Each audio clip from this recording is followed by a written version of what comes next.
It was the summer I turned 23, fresh out of college, feeling invincible and, in hindsight, utterly clueless.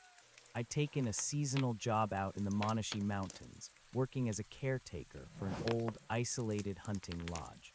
My grandfather, a man who believed hard work cured everything, had pulled some strings. He wanted me to find myself away from city distractions, which translated meant getting me off my phone and into the wilderness. The place itself was massive, built like a fortress from dark timber and stone. Lodgepole pines stood sentry around it, whispering in the wind.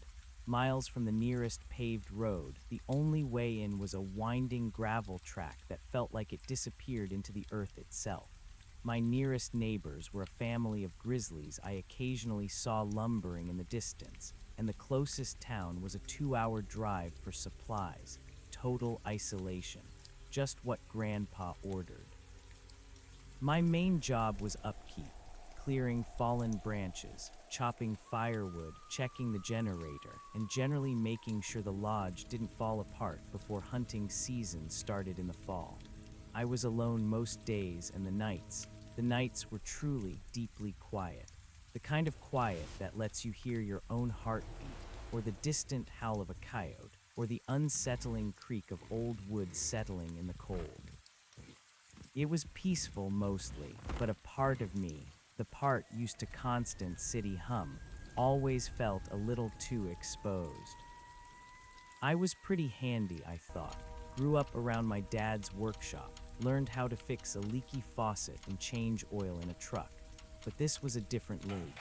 The lodge had its quirks, and one of them was an antique grandfather clock in the main hall. It was a beautiful piece, dark oak, intricately carved, standing almost 7 feet tall. It had a deep, resonant chime that echoed through the empty rooms every hour, or at least it should have. When I first arrived, I wound it up, set the time, and admired its stately presence. It ticked away for a few hours, then stopped. Annoying but understandable for something that old. I tried winding it again, checking the pendulum, even watched a few YouTube videos on basic clock repair. No luck. It was stubborn. So I just left it, a silent sentinel in the vast hall, its hands frozen at 10 minutes past 2. That was my first mistake, I realize now, dismissing it, writing it off as just another old broken thing in a place full of them.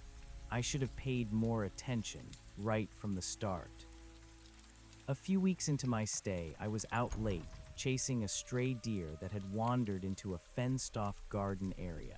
It took longer than I expected to coax it back out, and by the time I was trudging back to the lodge, the sun had dipped below the western ridges.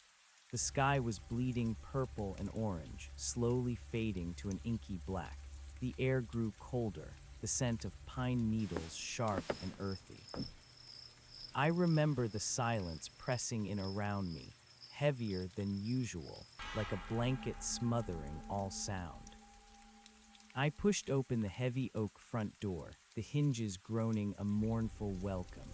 The hall was swallowed in twilight, the last sliver of natural light struggling to reach the far corners. As I kicked off my boots, I heard it, a soft, rhythmic tick-tock. My head snapped up. It was faint, barely audible over the rustle of my jacket, but it was there. And it was coming from the direction of the grandfather clock. My heart gave a little jump, a weird flutter that I instantly dismissed as exhaustion. I was tired, I was imagining things. The clock had been dead for weeks. I flicked on the main hall lights, bathing the space in a warm, electric glow. My eyes went straight to the old clock.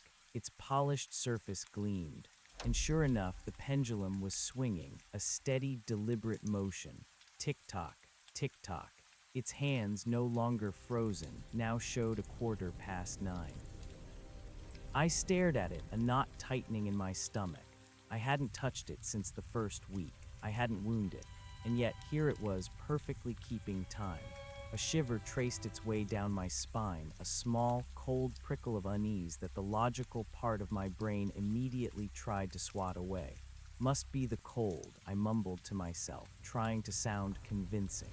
Something about the temperature change, maybe. But even as I said it, the explanation felt thin, brittle. It was the first small shift in the atmosphere, the first crack in the comfortable routine of my isolated summer, and it was enough to plant the seed of dread.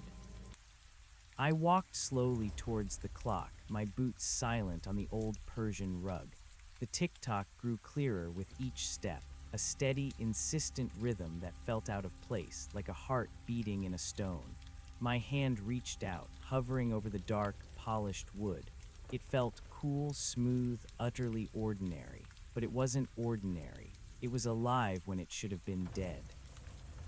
I traced the intricate carvings on its casing, my fingers brushing against the cold brass bezel around its face. The hand still pointed to 9:15.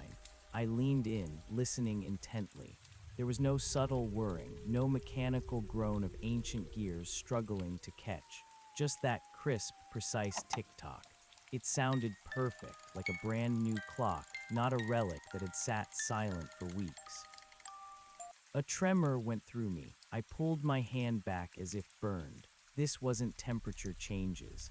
This wasn't settling wood. This was impossible. The unease sharpened into something cold and metallic in my gut.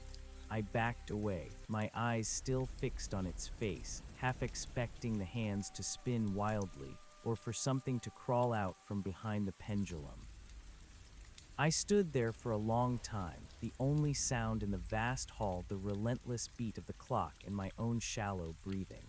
My mind raced, trying to find an explanation, any explanation that didn't involve me losing my mind or the lodge being haunted. Had Grandpa sent someone? No, he wouldn't. He knew I craved isolation. Had a previous caretaker left some hidden winding key a trick? I'd looked, I'd researched. Finally, exhaustion won out over burgeoning panic. I needed sleep, a clear head. Tomorrow, in the daylight, it would all make sense. It had to. I climbed the grand staircase, the wood groaning beneath my weight. Every creak seemed amplified, every shadow a potential lurking presence. I didn't turn off the hall lights. I couldn't bring myself to plunge the space back into darkness, not with that clock ticking away like a forgotten time bomb. Sleep didn't come easily. The tick-tock wasn't audible from my bedroom on the second floor, but I could feel its presence, a silent thrum beneath the floorboards. I tossed and turned, replaying the evening, the deer, the fading light, the sudden, impossible sound. My logical brain fought valiantly, offering up theories. A self-winding mechanism I hadn't known about, a delayed spring, an elaborate practical joke by Grandpa. But the primal part of me, the one that shivered in the dark, knew better. It knew something was wrong. The next morning, the first thing I did was practically leap out of bed and race downstairs. My heart hammered against my ribs. Had it stopped? Was it all a dream?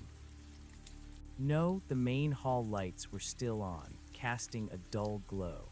And there it was, standing proudly, its pendulum swinging with the same unwavering rhythm.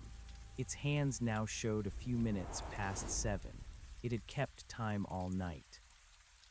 I approached it again, more cautiously this time. I even gave it a tentative push, feeling for any loose parts, any hidden panels. Nothing. It was solid, immobile, and still ticking. I tried winding it again, just to see. The winding keys turned easily, clicking into place as if the mechanism was perfectly engaged. But they didn't do anything. The clock was already running. It didn't need winding. This was beyond explanation. My mind felt like a tangled fishing net. I needed to focus on my chores, on the mundane. That was my anchor. I went through the motions, chopping firewood, checking the generator, clearing a new patch of fallen branches, but my focus was fractured. Every creak of the old lodge, every rustle of leaves outside made me jump. I found myself glancing at my watch compulsively, comparing it to the grandfather clock's time. It was always accurate. Always. As the days blurred into a week, the clock became a malevolent centerpiece. It chimed every hour, a deep, resonant tone that echoed through the empty lodge, a sound I'd initially longed for. Now, it was a profound, startling intrusion. Each chime made the hairs on my arms stand on end, a stark reminder of the impossible. But it wasn't just the clock. The lodge itself seemed to be waking up around it. It started subtly. I'd be in the kitchen making coffee, and I'd hear a distinct thump from upstairs, like something heavy being moved. I'd freeze, coffee mug halfway to my lips, listening. Silence. I'd go upstairs, check every room. Nothing. The beds were still made, the doors still ajar as I'd left them. Then there were the doors. The pantry door, which always stuck a little and needed a good shove to close properly, I'd find wide open when I'd been sure I'd closed it. The door to the old study, a room I rarely used because it was filled with dusty, mildewed books, I'd find ajar, a sliver of darkness visible when I was certain I'd shut it tight. One evening, I was reading in the main hall, trying to ignore the constant tick-tock. A gust of wind outside rattled the windows, and I heard a faint whisper, like dry leaves skittering across wood, coming from the fireplace. I looked up, but the fire was long dead, the flue closed. The whisper died as quickly as it came. My heart was pounding. I convinced myself it was just the wind playing tricks with the old structure. The mountain air could do strange things. But the incidents grew bolder. I started leaving small tests. A piece of thread taped across a door jamb, a specific book left slightly out of place on a shelf, a coin balanced on the edge of a table. I found the thread broken one morning. The book was back in its proper spot. The coin was gone. My rationalizations crumbled. My carefully constructed logic, which had always served me well, was dissolving into a terrified uncertainty. I wasn't imagining things. Things were happening, in the lodge, around me. The isolation, once a comforting blanket, now felt like a suffocating shroud. I was alone with whatever this was. Panic began to set in, a cold, creeping dread that tightened its grip each night. Sleep became a battle. Every shadow danced, every creak was a footstep. I started sleeping with a heavy-duty flashlight and the old hunting knife my grandfather had given me years ago, a symbolic gesture more than anything, but it offered a sliver of false security. I tried to call Grandpa. I paced the main hall, phone in hand, looking at the 2 bars of signal I usually managed to get. I dialed his number, but the call never connected. Just static, then service not available. I hiked up to the ridge where I sometimes got better reception, but it was the same. The mountains, it seemed, had decided to cut me off completely. A chilling thought. Was this the universe's way of ensuring I couldn't escape? One afternoon, I was in the kitchen, preparing a simple lunch. The lodge was silent, save for the ever-present tick-tock of the clock in the hall. Suddenly, a distinct clang echoed from the dining room. It sounded like metal hitting stone. My blood ran cold.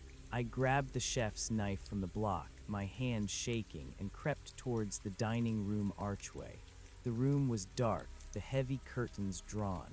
I flipped the light switch. The massive oak dining table, usually pristine, had one of its ornate silver candelabras lying on its side. A candle rolled off onto the rug. It hadn't fallen. It had been pulled. There was a faint scratch mark on the polished wood where it had skidded, and next to it on the table was a small, antique silver locket I had never seen before. It was intricately carved with ivy leaves and a small, almost invisible initial, an ornate A. I stared at it, my breath catching in my throat. I hadn't brought this locket to the lodge. It certainly hadn't been on the table before. It was old, tarnished, and felt strangely heavy. Where had it come from, and why was it here now? I picked it up, my fingers brushing against the cold metal. It was beautiful, but a sense of profound wrongness radiated from it. I tried to open it, but it was clasped shut tightly. I dropped it back onto the table as if it had burned me. My heart was thudding against my ribs, a frantic drumbeat. This wasn't just things moving anymore. This was a direct, undeniable interaction. Something was leaving things for me. My eyes swept the dining room, looking for any other anomalies. That's when I saw it. On the wall above the fireplace, a faded portrait. It depicted a woman in a high-collared dress, her face framed by dark, upswept hair. Her eyes, though painted, seemed to follow me. They were dark, intense, and held a hint of sorrow. I had passed this portrait countless times, dismissed it as generic antique decor. But now it felt different.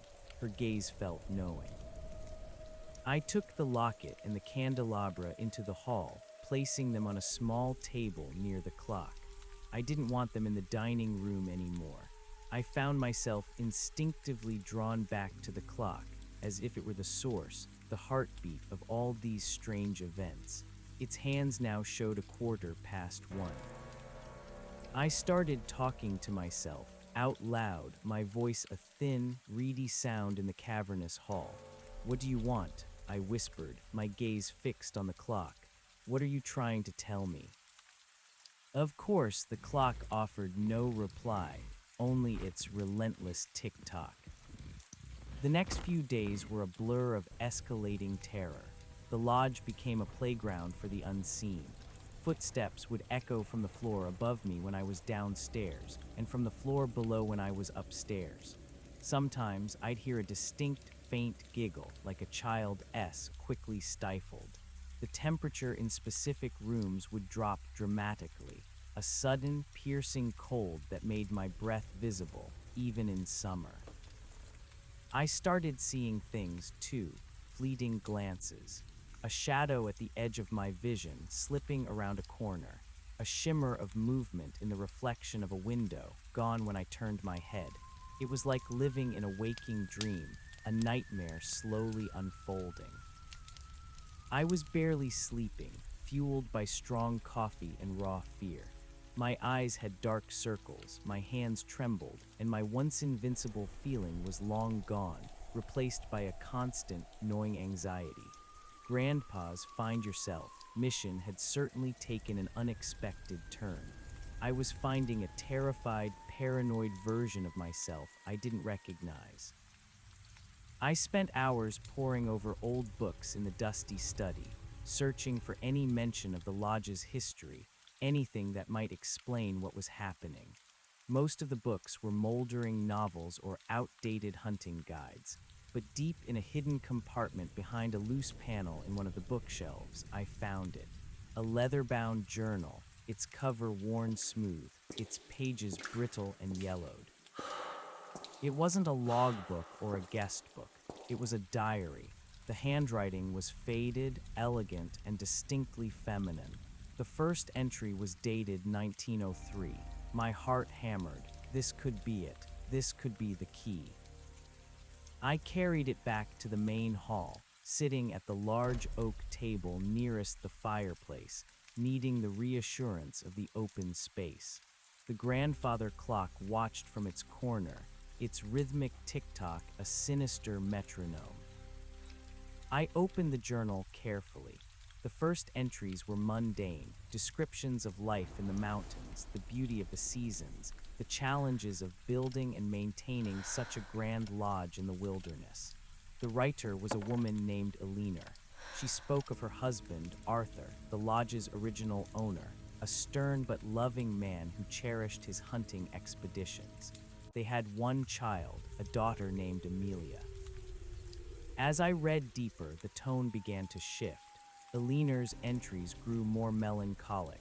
She wrote of the isolation, the crushing silence, the feeling of being watched by the wilderness itself. She mentioned her husband's increasingly long absences, his obsession with a particular hunting ground further north. Then things took a darker turn. September 12, 1907, Arthur has been gone for 2 weeks. The guides returned without him, saying he ventured too deep chasing a rare stag. They found his horse, but no sign of Arthur. I feel a cold dread in my heart. Amelia asks for her papa constantly. The lodge feels empty, but not truly empty. I hear things, whispers. The house settling, I tell myself, but the settling sounds like names. My blood ran cold. Whispers, names. October 5th, 1907, still no word of Arthur. The search parties have given up. They say the mountains have claimed him. I refuse to believe it. Amelia is fading. She cries herself to sleep. I find myself pacing, listening. The grandfather clock, Arthur's prized possession, stopped today. Its hands are frozen at 10 past 2. I tried to wind it, but it resists. A bad omen. A truly terrible omen. I gasped, my eyes darting to the grandfather clock. 10 past 2.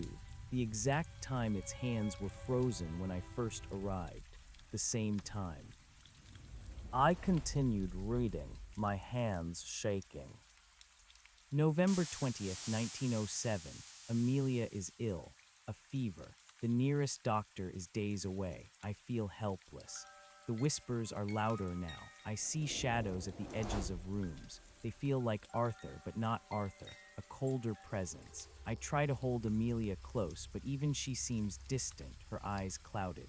Sometimes, when the fire crackles, I hear her speak words that are not her own, in a voice that is not hers. My breath hitched in my throat. This was it. This was what I was experiencing. December 1st, 1907. Amelia is gone. The fever took her. My beautiful girl, my heart is shattered. The lodge is a tomb. I hear them both now. Arthur calling from the forest, Amelia giggling in the halls. They are everywhere but nowhere. The clock remains silent, a monument to our tragedy. I fear what dwells here. I fear what they have become. Elinor's entries became more erratic, less coherent. She wrote of seeing apparitions, of objects moving, of a terrible coldness that settled in her bones. She started talking about trying to appease them, to understand their needs. Her sanity was clearly unraveling. The last entry, barely legible, was dated January 15, 1908. I can't bear it. They want something. They want me to join them. Arthur is here by the old hunting grounds. Amelia is here in her room, but they are not whole. They are tethered to this place, to the clock. The clock, it started ticking again today, at precisely 10 minutes past 2. It wants me to join them. I must find a way to sever the tie. I must release them, or I will join them too. The journal ended there. The rest of the pages were blank. I closed the journal slowly, my mind reeling. Elinor, Arthur, Amelia, the lodge, the clock, it all clicked into place, a horrifying mosaic. The clock wasn't just a broken antique. It was a focal point, a conduit, a battery. Arthur and Amelia, lost and tethered to the lodge. Their grief, their fear, their unfinished business had somehow imprinted itself on this place. And the clock, Arthur's prize, had become the anchor, stopping at the moment of their family's tragedy and starting again when Elinor's sanity fractured, when the presence in the lodge became undeniable. It had been ticking again since then, waiting for someone, waiting for me. The locket, the initial A, Amelia, the candelabra, a relic from their dining room. The whispers, the footsteps, the cold spots, the child's giggle. It wasn't just a ghost. It was a family, trapped, and I had stumbled into their eternal home. I looked at the grandfather clock, no longer just an antique, but a terrifying, living entity in the corner of the hall. Its tick-tock now sounded like a countdown. It had started ticking again for Elinor, compelling her to join them. And now it had started for me. The hairs on my neck stood up. Elinor had mentioned severing the tie. What did that mean? And what had happened to Elinor? The journal didn't say. Had she escaped? Or had she joined them? The thought made my stomach clench. I needed to know more about the lodge, about the family. I needed to find a way to break whatever cycle this was. My own life was becoming intertwined with theirs, my reality blurring into their tragedy. I began to explore the lodge with new eyes, not just as a caretaker, but as an investigator. I searched Amelia's room, a small, dusty space on the second floor that had been locked until now. I'd assumed it was just storage. Now, the old wooden door, previously jammed, creaked open with unsettling ease. Inside, the room was preserved like a forgotten museum. A small, four-poster bed with a faded quilt, a child's rocking chair, a doll lying face down on a small rug. Dust motes danced in the slivers of light filtering through the grimy window. It was heartbreakingly poignant. I went to the doll. It was porcelain with delicate painted features and tangled blonde hair. Its eyes were wide, unblinking. As I reached for it, a sudden, piercing chill filled the room, making me shiver uncontrollably.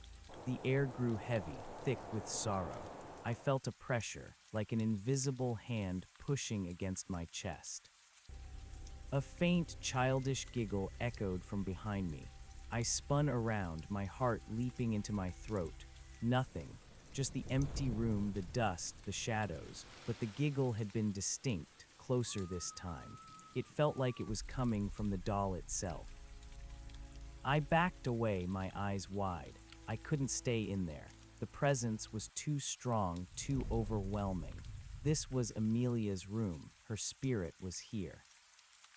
I stumbled out, shutting the door firmly behind me. I needed to clear my head. The raw fear was giving way to a strange determination. I couldn't just leave. The call signal was still dead, and a part of me, a small, foolish part, felt a responsibility.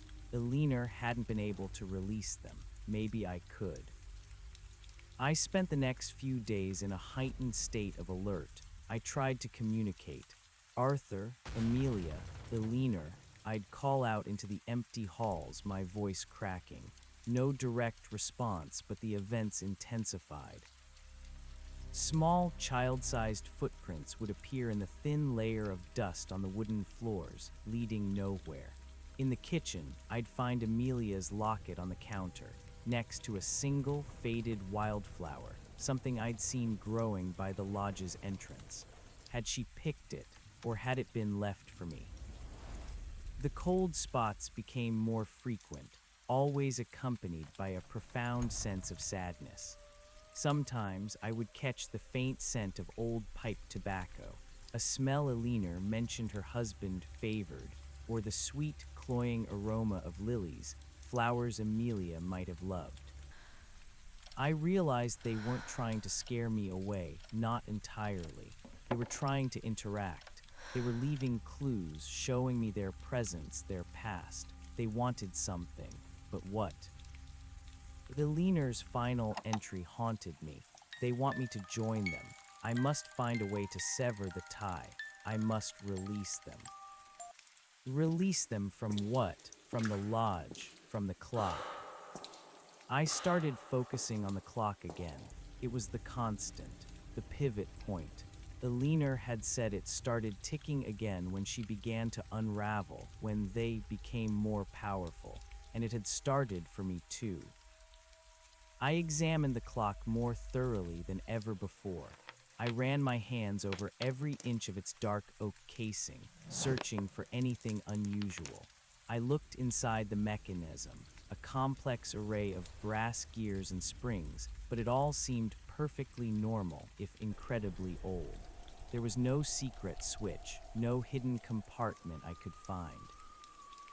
One evening, as dusk bled through the high windows, I was sitting in the main hall, nursing a mug of herbal tea, trying to calm my frayed nerves. The grandfather clock chimed 6 times. The sound reverberated through the vast space, a familiar, unsettling presence. As the final echo faded, I felt a strange compulsion. My eyes fixed on the clock's face.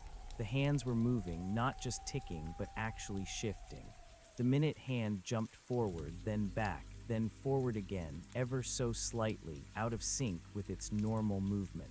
It was almost imperceptible, a nervous twitch in time. I stared, mesmerized. What was it doing? Was it trying to tell me something? Then a flicker, a faint, ethereal glow emanated from behind the clock's face, a soft, pale blue light. It pulsed once, twice, then faded. I shot out of my chair, my tea spilling. I rushed to the clock, my heart hammering. I pressed my ear against the wood, listening. The tick-tock was faster now, a frenetic beat like a desperate pulse. I looked at the face again. The light was gone. The hands were back to their normal, steady progression.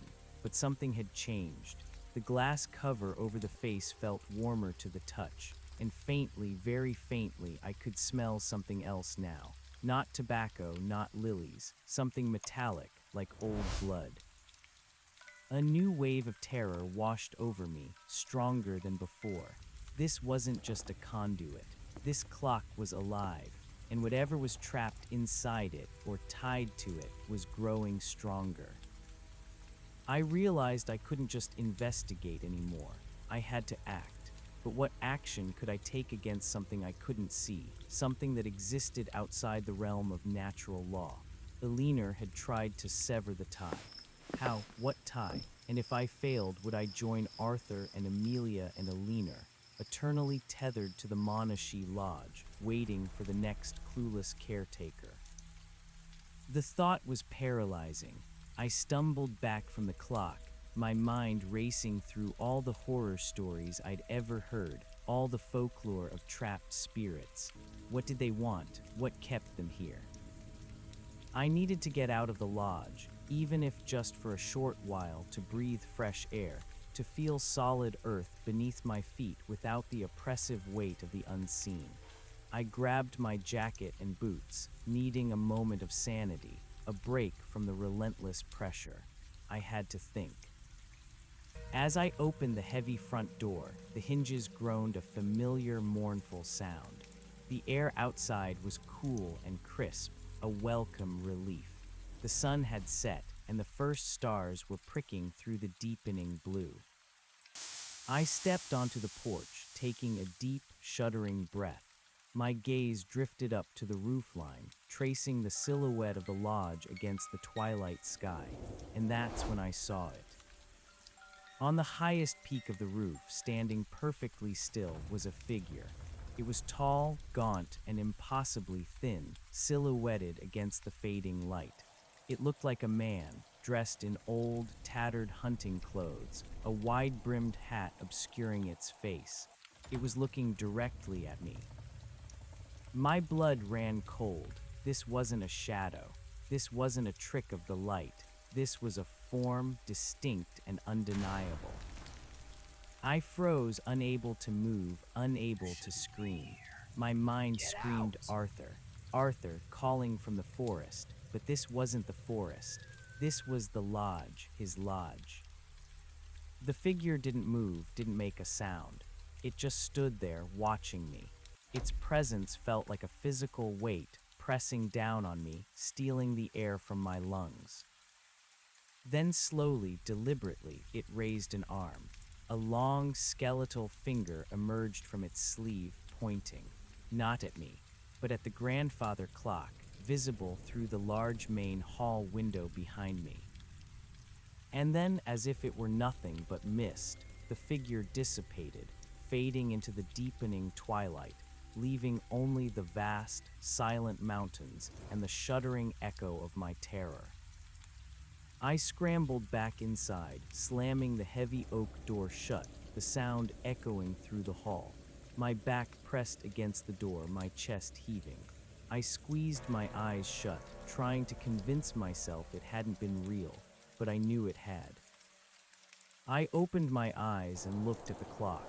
It stood silent and resolute, its tick-tock now a steady, ominous thrum. Its hands pointed to 10 minutes past 8. Arthur was here, Amelia was here, and they were pointing to the clock.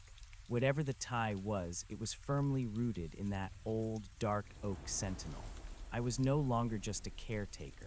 I was part of their story, and I knew, with a certainty that chilled me to the bone, that I couldn't leave until I understood what they wanted and what the clock truly was.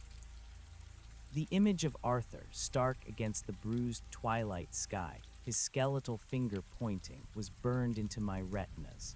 My body, a coiled spring of terror, vibrated with a primal fear I hadn't known I was capable of. The heavy oak door was a cold anchor against my spine, but it offered no real comfort. The lodge, once a refuge, was now a cage, and I was trapped inside with a truth too horrifying to fully comprehend. Arthur was real.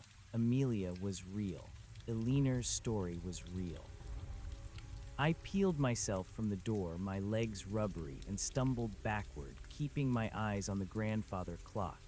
Its incessant tick-tock was no longer just a sound. It was a taunt, a heartbeat that was not my own, regulating the terrifying rhythm of this place. 10 minutes past 8, the hands pointed. My own watch, still stubbornly strapped to my wrist, confirmed the time. The clock was always accurate, always present, always watching. I spent the rest of that night in the main hall, huddled by the dead fireplace, a thick wool blanket wrapped around me, the hunting knife clutched in my trembling hand. I didn't dare go to my room. Sleep was a distant, forgotten luxury. Every shadow held a potential form, every creak a footstep. The clock stood sentinel, its rhythmic beat drilling into my skull. I felt a profound sense of exhaustion, not just physical, but soul deep. My world had fractured, and I was staring into the abyss of another family's tragedy. As the first sliver of dawn painted the eastern windows, a gray, muted light, a fragile sense of calm settled over me. The stark fear of the night gave way to a cold, analytical determination. I was still terrified, but I was also angry. Angry at Grandpa for sending me here, angry at the mountains for cutting me off, and most of all, angry at these trapped spirits for dragging me into their unfinished business. I was no longer just investigating. I was fighting. Fighting for my sanity, fighting for my freedom. Eleanor's journal was my only guide. Sever the tie. What tie? And how could I sever something that seemed so inextricably woven into the very fabric of the lodge? I stared at the clock, its dark wood absorbing the weak morning light. Arthur's prized possession, the anchor. I approached it cautiously at first, then with a renewed resolve. I ran my hands over its carvings again, feeling for any loose panels, any hidden mechanisms. I pushed, I pulled, I tapped. The wood was solid, unyielding. I opened the small glass door to the pendulum, but there was nothing remarkable inside, just the polished brass weight swinging steadily. The inner workings, visible through a small aperture, were a blur of gears and springs, all moving with perfect, if ancient, precision. I even tried to lift it, to shift it from its spot, thinking perhaps something was hidden beneath. It was bolted to the floor, immovable. Frustrated, I slumped onto the floor beside it, my head aching. The metallic smell, like old blood, was still faintly present when I pressed my nose to the glass. It wasn't my imagination. Something about this clock was more than just old wood and brass. Then a thought struck me. Eleanor had said the clock stopped at 10 past 2 when Arthur disappeared, and started again at the same time when she started to unravel, and it had been frozen at 10 past 2 when I arrived. It was linked to their deaths, or at least to the moment they were irrevocably lost to the world of the living. Could the time it displayed hold a clue, not the current time, but the time of their loss, 10 past 2? I looked at the clock face. The numbers were standard Roman numerals, nothing unusual. The hands were simple, elegant, but as I stared, focusing intently on the minute and hour hands, something shifted in my perception. It was subtle, almost imperceptible, like watching a heat haze distort the air. The space behind the hands seemed deeper. Not just the depth of the clock mechanism, but something else, something beyond. I pressed my face closer, peering into the glass. The faint blue glow I'd seen the previous evening, the one that pulsed, was absent now, but I could almost feel its residual energy. It was like a lingering warmth in the air after a flashbulb had gone off. My eyes drifted to the ornate brass bezel that framed the clock face. It was intricately engraved with swirling patterns and small, almost hidden symbols. I'd always assumed they were just decorative. Now I scrutinized them, tracing their lines with my finger. Most were floral, leafy motifs, typical of the era. But at the XII position, a small, almost microscopic symbol was etched that seemed different. It was a faint, angular marking, not part of the decorative foliage. And another mirroring it at the VI position, two more at III and IX. They looked like tiny, stylized arrows, or perhaps a simplified representation of an hourglass. My pulse quickened. Were these marks significant? Were they part of the tie? I remembered the locket, the initial A for Amelia. It had been left on the dining room table. I went to the small table where I'd placed it. I picked it up, feeling its cold weight. It was still clasped shut. I tried to pry it open again, my nails straining against the seam. It wouldn't budge. I held it up to the light, turning it over. The intricate ivy leaves that decorated its surface. Ivy, a symbol of eternity, of clinging, of attachment. Could that be a clue to the tie? I took the locket back to the clock. I held it against the brass bezel near the XII marker. Nothing. No reaction from the clock, no tremor, no glow. I sat back, frustrated. I needed more information, more details from Alina, more context. I returned to the journal, desperate for any overlooked passages. I reread Alina's entries, this time with a specific purpose, to find mentions of the clock, of Arthur's hunting, of anything specific that might relate to these symbols or to the tie. I found a few more oblique references. July 8, 1906, Arthur spent the better part of the day polishing his clock. He says it reminds him of the precision required for the hunt. A good clock, like a good rifle, must be true. He spoke again of the heart of the Monashees, the grand stag he is determined to bring down. He believes it roams near the old quarry, a place the locals shun. The heart of the Monashees, a grand stag, the old quarry, locals shunned it. This was new, Arthur's obsession. Was that where he met his end? And if so, why was that location important? I continued reading. Alina often mentioned Arthur's meticulousness, his obsession with order and precision. The clock was a symbol of that. Then a particularly chilling line from an early entry, April 19, 1904. Arthur finished work on the resonance chamber for the clock today. He says it will ensure the chime rings true through all corners of the lodge, even the deepest parts of the cellar. He had to reinforce the foundation below the hall for it. Such a grand project for a mere clock. A resonance chamber, reinforced foundation. Below the hall, my blood ran cold. The clock wasn't just on the main floor.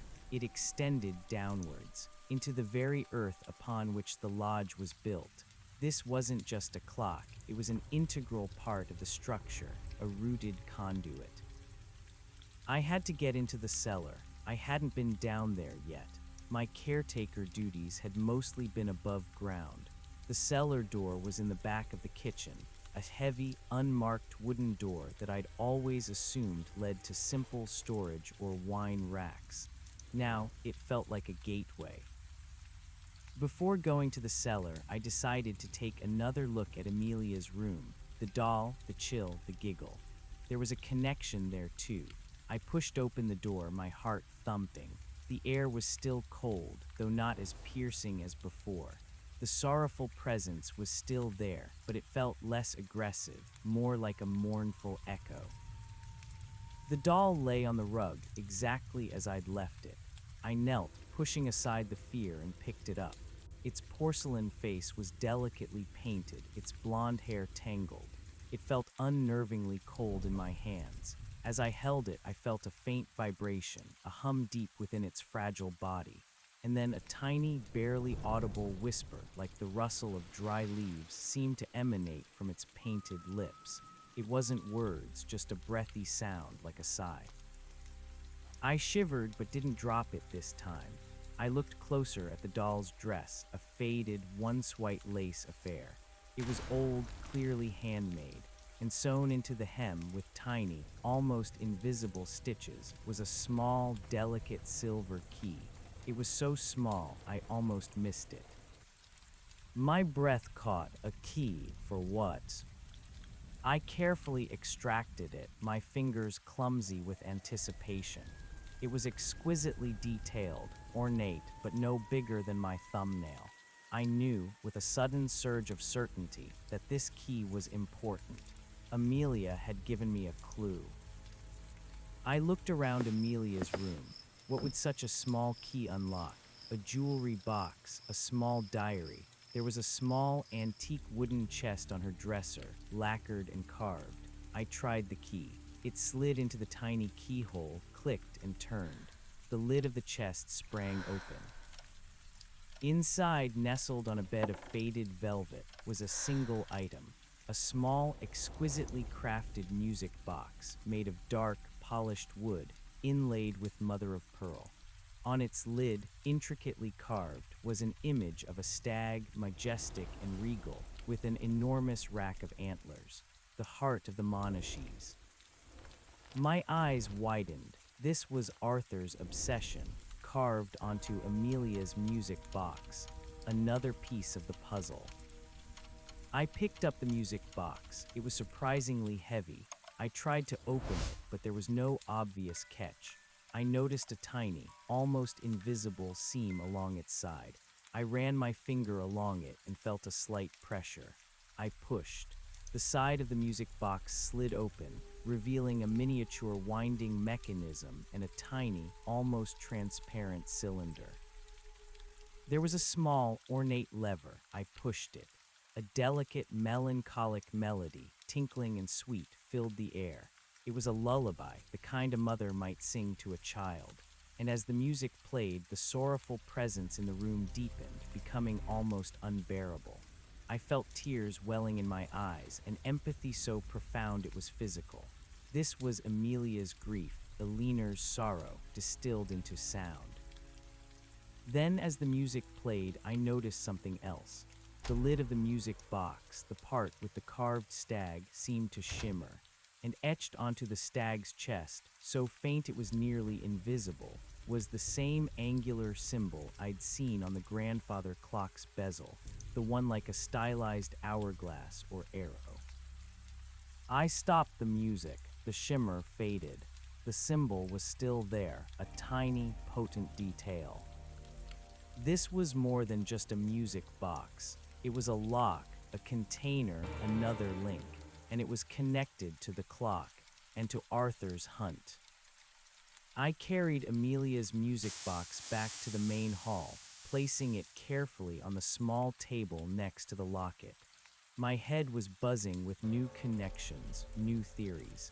The clock, the locket, the music box, Arthur's hunt, the symbols. I finally turned my attention to the cellar door. It was heavy, made of thick oak, with a large iron latch. I unlatched it, the metal groaning and pulled.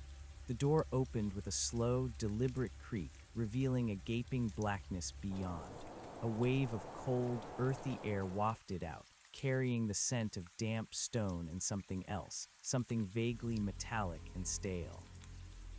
I grabbed my heavy-duty flashlight and descended the narrow wooden stairs. Each step groaned under my weight. The air grew colder, the darkness more profound. My flashlight beam cut through the gloom, revealing a large, cavernous space supported by massive stone pillars. The floor was rough, uneven earth, and the walls were rough-hewn stone. This wasn't a cozy wine cellar. It was more like a dungeon, and it was huge.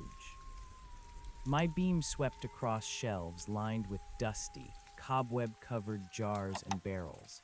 In the center, beneath where the grandfather clock stood on the floor above, was a massive, intricately constructed stone foundation.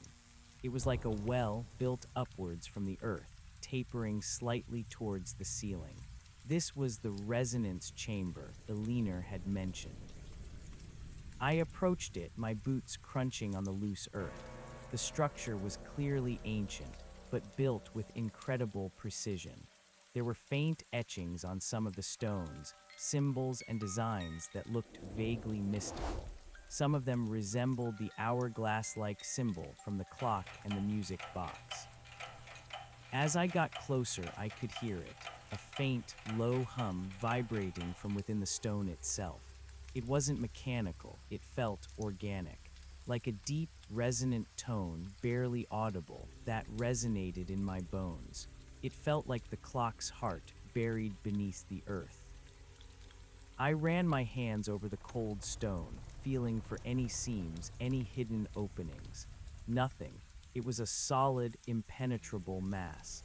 The hum intensified slightly as my hand touched it, a faint tremor running through the stone. Then my flashlight beam caught something. Recessed into the base of the stone structure, almost hidden by the uneven earth, was a small metal plaque. It was dark, tarnished, almost black with age. I knelt, brushing away the dirt. It was a dedication.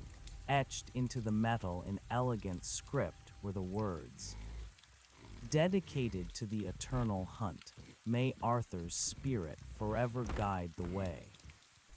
And beneath it a date, October 5th, 1907, the day Eleanor recorded Arthur's disappearance and the clock stopped. My breath hitched. Eternal hunt, Arthur's spirit. This resonance chamber, this foundation, wasn't just for amplifying the chime. It was a monument, a binding. And then I saw it, barely visible on the plaque, almost as if it had been engraved with a different tool, a different hand. The same hourglass-like symbol, crudely etched below the date. It was present on the clock, on Amelia's music box, and here on Arthur's monument. This symbol was the tie. I stood up, my mind racing. The symbol of the hourglass, time, eternity. Was it meant to bind Arthur's spirit to the lodge so he could continue his eternal hunt? And in doing so, had it inadvertently trapped Amelia and Eleanor as well? Eleanor's words echoed. I must find a way to sever the tie. I must release them. But how do you sever a tie that is etched into the very foundations of a building and woven into the fabric of a family's tragic story? I left the cellar, carefully closing and latching the heavy door behind me. I needed to think, to piece this together. The pieces were all here, scattered throughout the lodge, throughout their lives, waiting for me to assemble them. I went back to the main hall, needing the light, the slightly warmer air. I placed Amelia's locket and music box on the oak table. The clock in the corner continued its relentless tick-tock. The tie was the symbol, but what did it mean in a practical sense? How did it bind them? I looked at the locket again. It was still clasped shut. What if the locket wasn't just a symbol, but another key, or a container? I remembered Eleanor's desperate entries about Arthur's obsession with the heart of the Monashees and the old quarry, a place the locals shun. This stag, this specific place, seemed to be central to Arthur's story, and the quarry was where Eleanor believed Arthur was, even after search parties gave up. I needed to go to the quarry. It was a dangerous thought, venturing further into the wilderness. away from the perceived safety of the lodge, but it felt like the logical next step. If Arthur's spirit was tied to his final hunt, perhaps the key to his release lay there. But before I ventured out, I decided to focus on the locket one last time. It had an A for Amelia. Amelia was a child. What if the locket wasn't meant to be opened by brute force, but by something else? I picked up Amelia's music box. It played a lullaby, children's things, innocence. I held the locket in one hand, the music box in the other. I started the music box. The sweet, melancholic tune filled the hall. As the music played, I noticed the same faint shimmer I'd seen earlier on the music box's lid, now emanating from the locket as well. My heart pounded. I tried the locket again, gently pressing along its seam.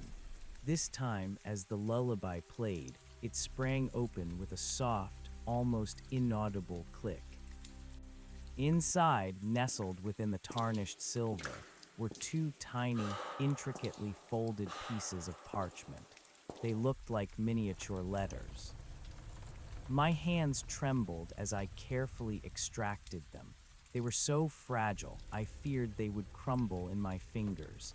I unfolded the first one. The handwriting was elegant, faded, but clearly Eleanor's. "My dearest Amelia," it began. "If you ever find this, my precious girl, know that Mama loved you more than words can say. Papa loved you too, with all his heart, even if his mind was sometimes lost to the hunt. He told me once, before he left, that he meant for this locket to hold a piece of his eternal hunt, a charm for good fortune, so that the Monashees would always watch over you." He placed a tiny fragment of the stag's antler within. He believed it held power, a connection to the wild heart of these mountains. "Perhaps one day you will understand. Be brave, my love. Always remember us." My eyes widened. A fragment of the stag's antler, Arthur's eternal hunt, a charm for good fortune. I looked inside the locket. Indeed, there was a tiny, almost microscopic shard of something that looked like bone or antler, nestled in a small compartment. It glowed faintly, a residual pale blue light, almost imperceptible. The same light I'd seen pulsing from the clock face. The tie was literal, a piece of Arthur's obsession, given to his daughter, imbued with a strange power. I carefully picked up the second, even smaller piece of parchment. This one was folded many times over. I unfolded it, revealing a crude, childlike drawing. It was a map of the Monashee Lodge, but not just the lodge. It extended outwards, showing the winding gravel road, the river, and then a series of jagged peaks and dense forest. And marked with a clear X was a specific location deep in the wilderness. Next to the X was a simple drawing of a stag, with exaggerated, enormous antlers, and below it, the familiar hourglass symbol. The quarry, it had to be the quarry, Amelia's map. She had somehow seen or known. Children sometimes perceive things adults cannot. This was it, the direct path, the literal direction to the tie. I closed the music box, the lullaby fading. The locket, now open, seemed to pulse with a faint, steady light, reflecting the cold blue glow of the antler fragment. The clock chimed 4 times. The sound resonated through the lodge, a final, insistent message. Its tick-tock felt less frantic now, more expectant. It was waiting. I felt a surge of adrenaline, mixed with a chilling sense of dread. I had found the path, but what would I find at the end of it, and what did sever the tie truly entail? I knew I couldn't go unprepared. The mountains were unforgiving, even without the added layer of the supernatural. I gathered my gear, my grandfather's hunting knife, a larger machete, a powerful flashlight, a compass first aid kit, a full water bottle, and some high-energy snacks. I swapped my light hiking boots for sturdy, waterproof mountaineering boots. I also took the locket, securing it around my neck. It felt cold against my skin, a constant reminder of my purpose. Before I left, I looked at Amelia's doll again. It still lay on the rug. I picked it up, feeling the faint hum. "Thank you, Amelia," I whispered, my voice thick with emotion. I gently placed it on her bed, arranging the quilt around it. A small offering, a gesture of respect. I stepped out of Amelia's room, closing the door softly. The main hall seemed to hold its breath. The grandfather clock continued its solemn beat, its hands now at 4:15. The sun, though still high, was beginning its slow descent towards the western ridges. I didn't have much daylight left. I had to move quickly. I consulted Amelia's map, comparing it to a physical map of the Monashee Mountains I'd found in the study. The X marked a location several miles northwest of the lodge, deep within a rugged, less traveled section of the range. It was a place noted for its sheer rock faces and a treacherous river gorge. Definitely an old quarry site, or at least a former mining claim. The locals shun it, probably for good reason. The gravel track leading to the lodge was the only path I knew. After that, it was dense forest. I'd have to bushwhack, relying on the compass and Amelia's crude drawing. I stepped outside. The air was crisp, the scent of pine needles sharp. The forest loomed, dark and inviting, its silence broken only by the chirping of unseen birds. I felt the familiar weight of isolation, but this time it was different. It was no longer just me, alone in the wilderness. I was carrying the hopes of a trapped family. I set off, following the faint trail that marked the edge of the lodge's clearing, then plunged into the dense woods. The trees here were ancient, their branches interwoven, creating a perpetual twilight even in the middle of the afternoon. The ground was thick with fallen leaves and moss, making each step soft and silent. I moved steadily, my eyes scanning the map and then the terrain. The initial path was relatively easy, following a deer trail for a while. But soon, the undergrowth thickened, and I had to use the machete to clear a path. My progress slowed considerably. Hours passed. The sun, a distant memory through the dense canopy, began to dip lower. The light grew dimmer, turning the forest into a shadowy labyrinth. The air grew colder. I pushed on, driven by a desperate urgency. I thought of Arthur, chasing his prize stag, venturing too deep. I thought of Eleanor, waiting anxiously. I thought of Amelia, alone in her room, listening to the echoes of a broken family. The locket around my neck felt increasingly warm, almost radiating a faint heat against my skin. The antler fragment within seemed to pulse with a low, blue light, guiding me, or so it felt. It was a beacon in the growing darkness. I checked my compass again. I was on the right track, but I was moving slower than anticipated. The terrain was growing more difficult, with steep inclines and rocky outcrops. The map showed a river gorge ahead, a natural barrier. I'd have to find a way around it or through it. Suddenly, a sound cut through the deepening silence. It was faint, distant, but unmistakable. A bellow, a deep, guttural sound like an animal in distress, but also strangely resonant, like a bell deep in the earth. It was the same hum I'd heard in the cellar, amplified. Arthur, the heart of the Monashees. This was the direction. I picked up my pace, adrenaline surging. I was close. The forest opened up suddenly, revealing a sheer drop. I was on the edge of a precipice, overlooking a vast, natural amphitheater of rock. This was it, the quarry.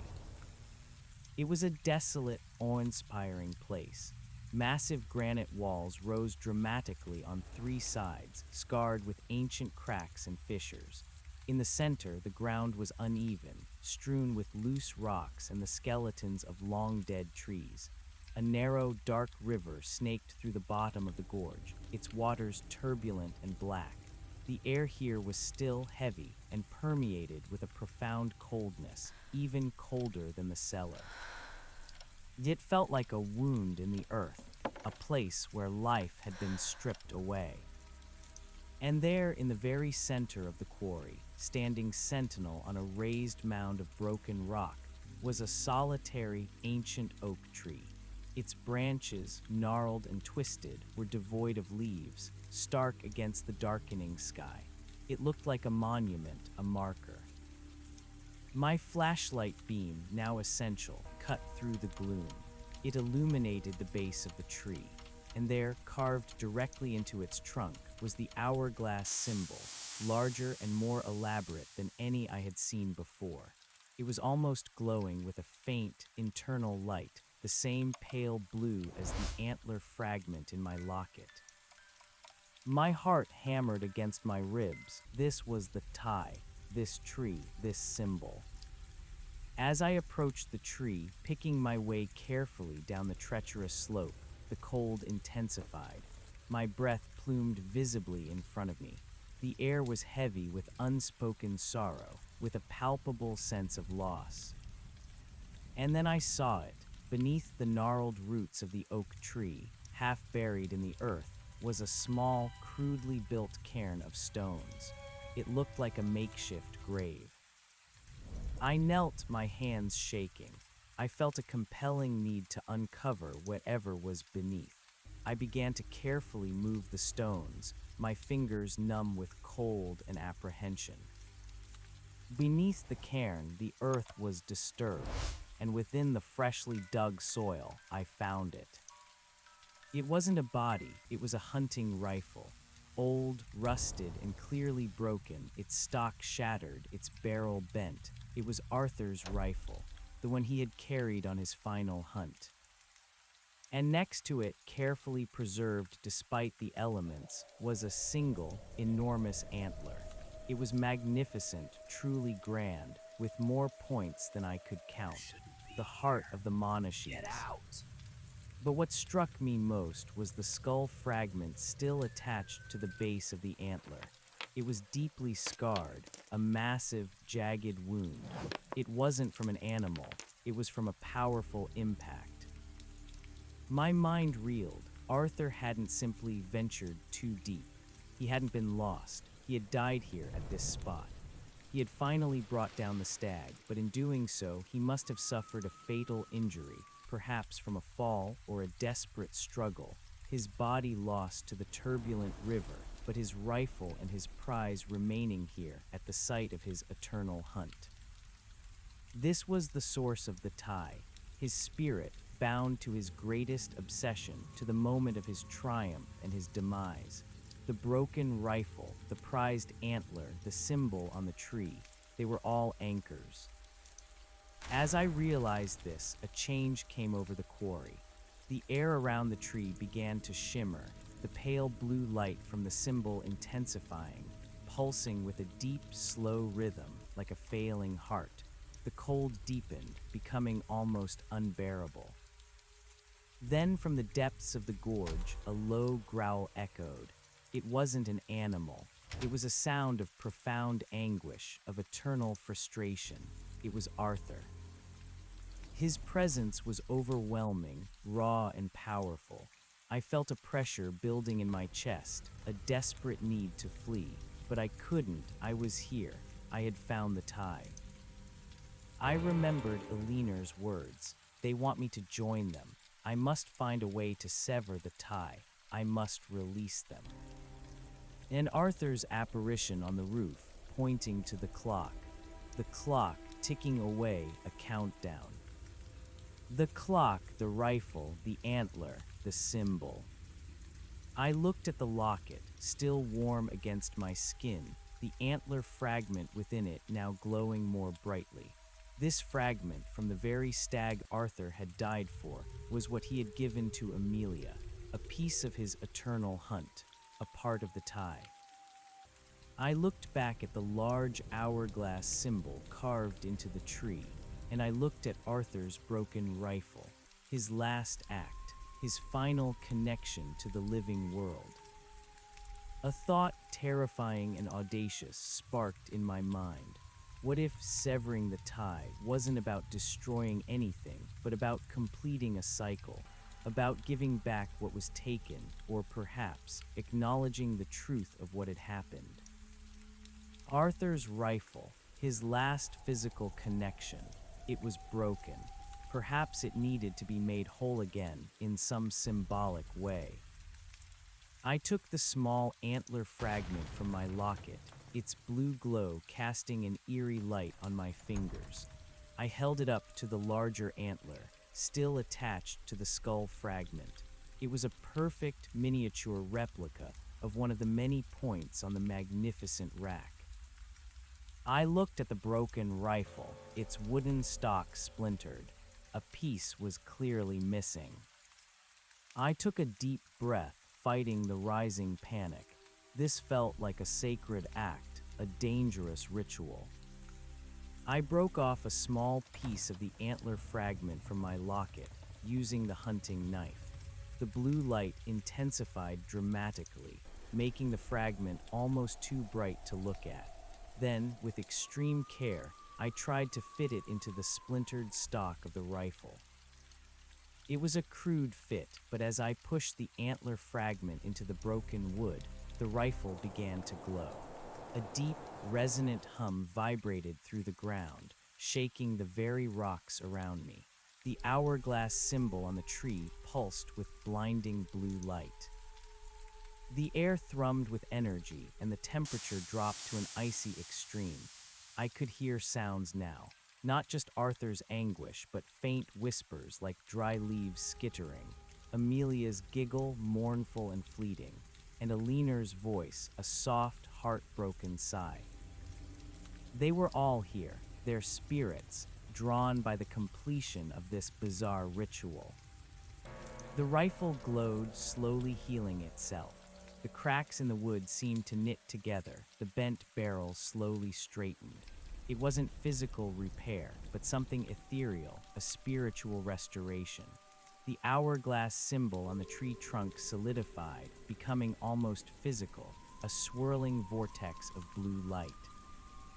And then Arthur's presence, which had been a suffocating weight, began to shift. The anguish lessened, replaced by a profound, palpable sense of peace. The growl faded, morphing into a long, drawn-out sigh of release.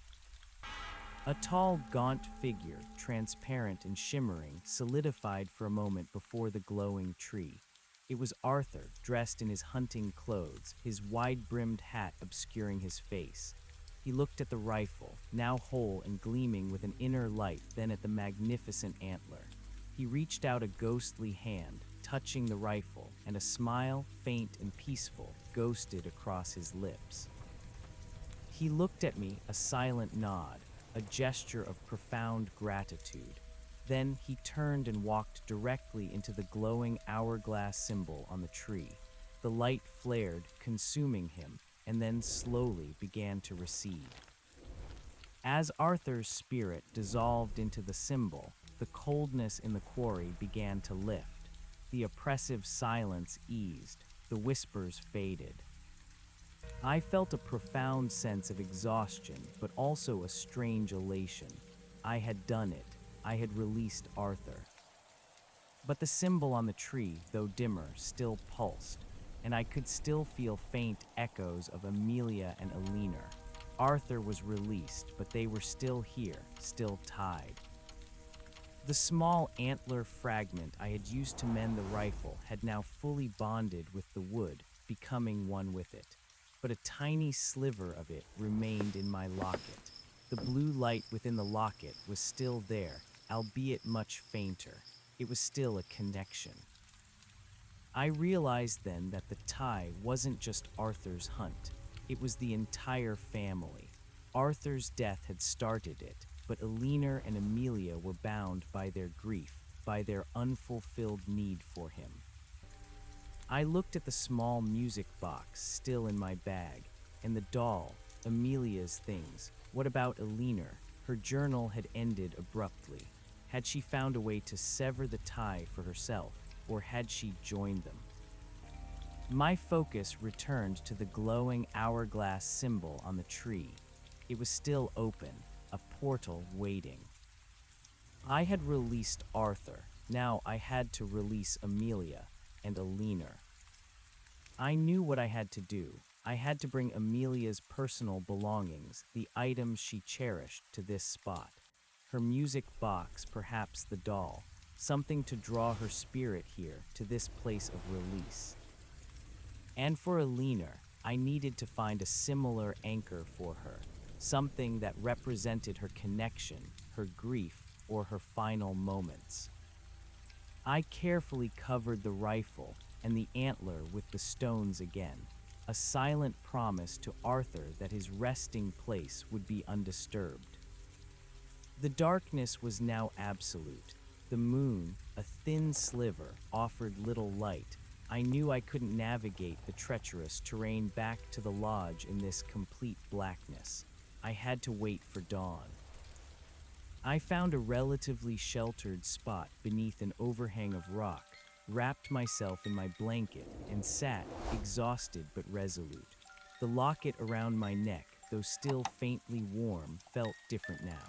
Less like a burden and more like a muted echo. The faint blue glow from within had softened, a gentle pulse that spoke not of desperation, but of memory. Arthur was at peace, but his family remained. I had only begun to understand the profound sorrow that had anchored them to this place. The night in the quarry was interminable. I huddled beneath the rocky overhang, shivering despite the thick blanket, the cold seeping into my bones. Every rustle of leaves, every distant howl of a coyote made me jump. My mind replayed the events of the evening, Arthur's gaunt silhouette, his skeletal finger pointing, the ethereal glow, the profound sense of release. It was real, all of it. Sleep was impossible. My brain was too wired, too overwhelmed by the raw, untamed reality of what I had witnessed. I spent the hours before dawn staring at the glowing hourglass symbol carved into the ancient oak tree. It was still there, a faint blue light, a door ajar between worlds. It seemed to hum with a residual energy, a quiet promise of what was to come. As the first tendrils of dawn stretched across the eastern sky, painting the sheer rock faces with hues of bruised purple and gray, a fragile hope began to replace the night's terror.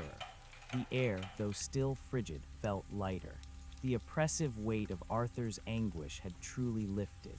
The quarry, once a tomb, now felt like a place of transition, a sacred ground. I rose stiffly, my muscles aching, but my resolve hardened. I had released Arthur. Now I had to do the same for Amelia and Eleanor. I carefully recovered Arthur's rifle and the magnificent antler with the cairn of stones, a silent promise to keep his sacred resting place undisturbed. The blue light from the hourglass symbol on the tree dimmed further, a low throb as if waiting. My journey back to the lodge was arduous. The fading twilight of the previous evening had masked many of the trail's dangers, and now, in the weak light of dawn, I had to contend with slippery rocks, unseen roots, and dense thickets.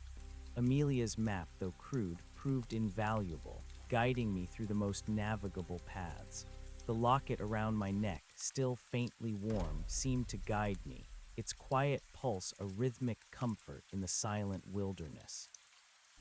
Hours later, battered and exhausted, I stumbled out of the dense woods into the clearing of the Monashi Lodge. The old building stood silhouetted against the brightening sky, a dark, imposing presence that no longer felt quite as menacing. It still held its secrets, its sorrows, but now I knew them. I was no longer merely its caretaker. I was its confessor, its last hope. The front door groaned as I pushed it open. The main hall was dim, filled with the dust motes dancing in the morning light. The grandfather clock stood resolute in its corner, its rhythmic tick-tock a familiar, unwavering heartbeat. I checked its face, 10 minutes past 7. It was accurate. The faintest trace of the metallic smell, like old blood, still lingered around it, but it too seemed lessened, subdued. I dropped my pack on the floor, collapsing onto the nearest oak chair. I needed coffee and, more importantly, a plan. I needed to understand what kept Amelia and Alina here. Arthur's tie was clear. His obsession, his death, the symbolism of the stag, the rifle. But a child's grief and a mother's broken heart were different. How did one sever those ties? I retrieved Amelia's music box and the still-closed locket from my bag. I placed them on the table. The small music box, with its carved stag, felt heavy in my hand. It had opened the locket, revealing the antler fragment. It was a conduit, a memory of Arthur, but also Amelia's personal possession, a source of solace. I decided to start with Amelia. Her presence had always been the most immediate, the most heartbreaking. The footsteps, the giggling, the doll. Her room on the second floor held a powerful resonance. I climbed the grand staircase, my steps echoing through the quiet lodge. The door to Amelia's room, which I had shut firmly the previous night, now stood ajar, as if inviting me in. My heart thumped, but there was no fear, only a sense of profound sadness. Inside, the room was exactly as I had left it. Dust motes danced in the slivers of light. The doll lay on the bed where I had placed it, its wide, unblinking eyes seeming to stare at the ceiling. The small rocking chair stood still, but the air was different. The biting cold was gone, replaced by a profound sense of quiet melancholy. The presence was still here, a mournful echo, but it felt less trapped, more watchful. I picked up the doll. Its porcelain felt cool, but no longer vibrated with that faint hum. The small key was still tucked into its hem. I remembered Alina's words in the journal, about Amelia speaking words that were not her own, in a voice that was not hers. And her fading, her eyes clouded. Amelia had been ill, and perhaps susceptible, a child's pure spirit easily influenced. I sat on the edge of the small bed, holding the doll. "Amelia," I whispered, my voice thick. "Arthur is at peace, he's free." A faint, ethereal breeze, carrying the faintest scent of lilies, brushed past my cheek. It was a gentle caress, a recognition. I knew what I had to do, the music box. It was her personal connection to her father, to the hunt, but it was also a source of comfort for her. Children are often tied to their most cherished possessions, especially in grief. I opened the music box. The delicate, melancholic lullaby filled the quiet room, a sweet, mournful melody that spoke of lost innocence. As the notes hung in the air, the faint shimmer I'd seen earlier returned, emanating from the doll in my lap, from the rocking chair, from the faded quilt. The entire room seemed to breathe with a soft, ethereal light, a gentle blue glow. And then a sound, not a giggle this time, but a faint, childlike sob, impossibly fragile like a wisp of smoke. It was filled with so much sorrow, so much longing, that tears welled in my eyes.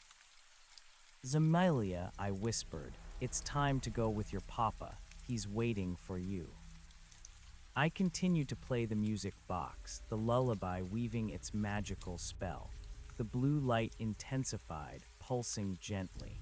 The doll in my lap grew warmer, then slowly, imperceptibly, seemed to dissolve, its porcelain fading, its blonde hair shimmering. It wasn't disintegrating physically. It was as if its spiritual essence, its connection to Amelia, was being released. As the music played, I saw it. A faint, luminous form, like a child made of starlight, began to coalesce in the center of the room. It was small, innocent, her face indistinct, but radiating a pure, untainted light. She looked at me, then turned, her luminous form drifting towards the window. Her eyes, though ethereal, seemed to convey a silent, profound gratitude. Then she floated gently towards the open door, towards the main hall, her small, luminous form disappearing from my sight. I knew where she was going, to the quarry, to the hourglass, to her father. The music box played its final notes and the lullaby faded into silence. The blue light in the room vanished. The doll in my lap was solid porcelain again, cold and inert. The room was just a room, dusty and preserved, but the profound sense of sorrow had lifted. It was quiet, truly quiet. I sat there for a long moment, tears streaming down my face, a mix of sadness and relief. Amelia was free, 2 down, 1 to go. Eleanor, her story was the most complex, the most tragic. Her journal ended with her unraveling sanity, her belief that they wanted her to join them, and her desperate search for a way to sever the tie and release them. She had mentioned the clock, ticking again at 2:10, compelling her to join them. I left Amelia's room, closing the door softly. The main hall felt significantly lighter, the oppressive chill gone. The grandfather clock still ticked, its tick-tock a steady, unwavering rhythm, but the metallic smell had completely dissipated. It felt less like a malevolent entity and more like a simple, grand antique. Its hand still pointed to 10 minutes past 7. I needed to find Eleanor's anchor. Arthur's was his hunt, Amelia's her grief and her doll music box. Eleanor's was the isolation, the fear, the unraveling sanity, and the relentless pull towards her lost family. She was tethered by a broken heart and a shattered mind. I reread Eleanor's journal, searching for clues about her final days, anything that might point to her specific tie. Her entries became increasingly fragmented, filled with descriptions of shadows, whispers, and the ever-present cold. January 5th, 1908, I wear his locket always. The silver is cold against my skin, but it is a comfort, a connection. I speak to Arthur and Amelia through it. They are here. They are everywhere. They are calling to me. January 10th, 1908, the portrait. My husband commissioned it years ago. He said my eyes held the depth of the Monashees. Now they watch me, follow me. They know my torment. I feel a kinship with the woman in the frame. January 15th, 1908. I can't bear it. They want something. They want me to join them. Arthur is here by the old hunting grounds. Amelia is here in her room, but they are not whole. They are tethered to this place, to the clock. The clock, it started ticking again today, at precisely 10 minutes past 2. It wants me to join them. I must find a way to sever the tie. I must release them, or I will join them too. And then nothing, the blank pages. The locket, the portrait, my blood ran cold. The locket with the initial A that I had found on the dining room table, the one Eleanor wore. But I had opened that locket and released the antler fragment. That particular locket was now with Arthur. Eleanor must have had another, or more likely my locket was the one she mentioned, and she had placed the antler fragment within it, a desperate attempt to use Arthur's charm for good fortune to protect Amelia or herself. But if the locket had already been part of Arthur and Amelia's release, what else remained for Eleanor? The portrait, the woman with dark, intense eyes. I remembered seeing it above the fireplace, feeling her gaze follow me. It was in the dining room, a room I'd avoided after the candelabra incident. I walked into the dining room, my heart a quiet drumbeat. The room was still dark, the curtains drawn, but the oppressive cold was gone. I flipped the light switch. The massive oak table was bare. The candelabra, which I had moved, was still in the hall. My eyes went directly to the fireplace and the portrait above it. It was a formal oil painting of a woman in a high-collared dress, her face framed by dark, upswept hair. Her eyes, indeed, seemed to follow me. They were dark, intense, and held a hint of sorrow. But as I looked closer, focusing on the details of the painting, I noticed something I hadn't before. It wasn't Elinor. The woman in the portrait was clearly not Elinor. Elinor had described her own dark hair, but this woman's features were sharper, more aristocratic, her expression more stern. Then a chilling realization. Elinor had said, "The portrait, my husband commissioned it years ago. He said my eyes held the depth of the Monashees. Now they watch me, follow me. They know my torment. I feel a kinship with the woman in the frame." She felt a kinship, not that it was her. It was a self-portrait, perhaps, but not by her hand. It was an emotional projection, a symbol of her isolation and despair. The portrait was likely of Arthur's mother or an ancestress, perhaps the original matriarch of the Monashee Lodge, but Elinor had seen herself in its sorrow. I looked around the room, feeling for any other anomaly. I noticed the heavy velvet curtains drawn tight against the light. They were old, dusty, but unremarkable. I ran my hand over the dark wood paneling of the walls. It was smooth, unbroken. I went to the fireplace, running my hands over the cold stone hearth. Nothing. What if Elinor's tie wasn't a physical object but a conceptual one?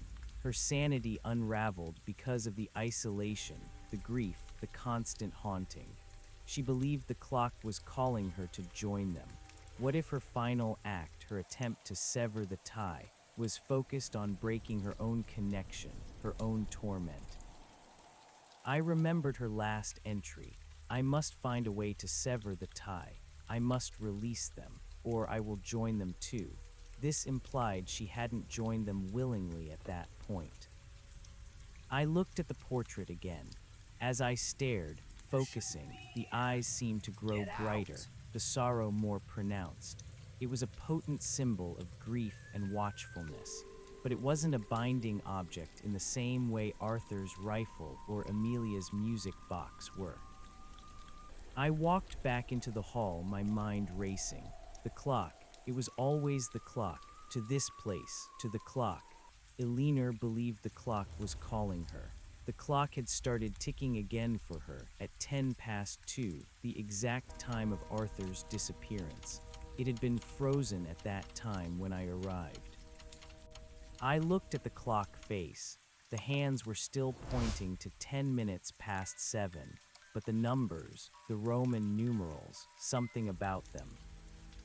I remembered the faint, angular symbols at XII, III, VI, and IX positions on the brass bezel, the stylized hourglass symbol. Elinor was bound by time, by the relentless ticking, by the moments of tragedy.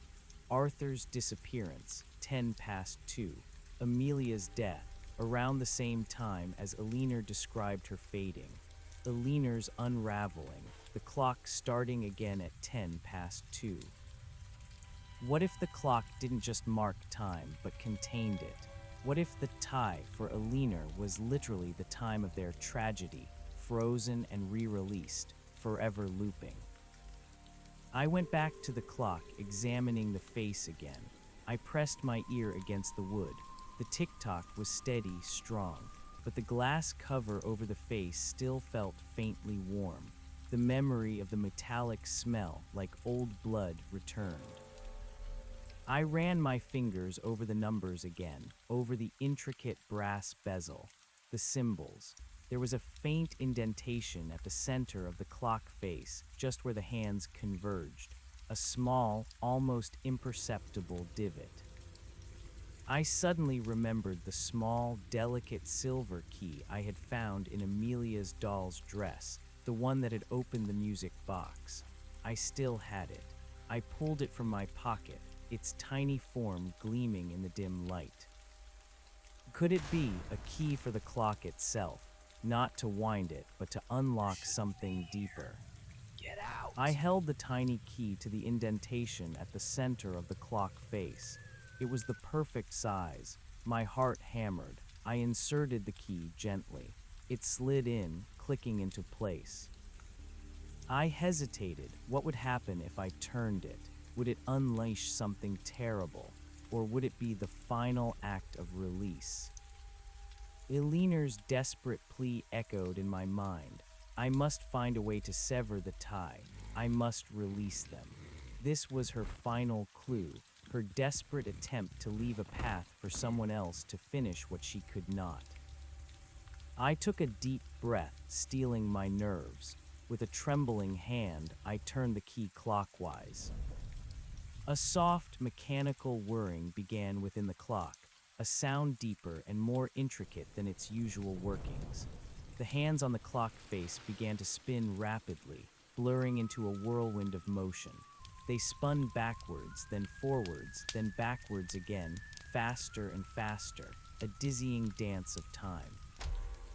The entire clock began to glow, the pale blue light I had seen before erupting from behind its face, illuminating the main hall with an ethereal, pulsing luminescence. The hourglass symbols on the brass bezel flared, mirroring the one at the quarry. The low hum from the resonance chamber beneath the floor vibrated through the very timbers of the lodge, through the earth, through my bones. It was a profound, resonant sound, like the voice of the earth itself. And then I heard them, not whispers this time, but distinct voices. Eleanor's voice, clear and heartbroken. "Arthur, Amelia, where are you?" And Amelia's, high and sweet, but filled with sorrow. "Mama, Papa."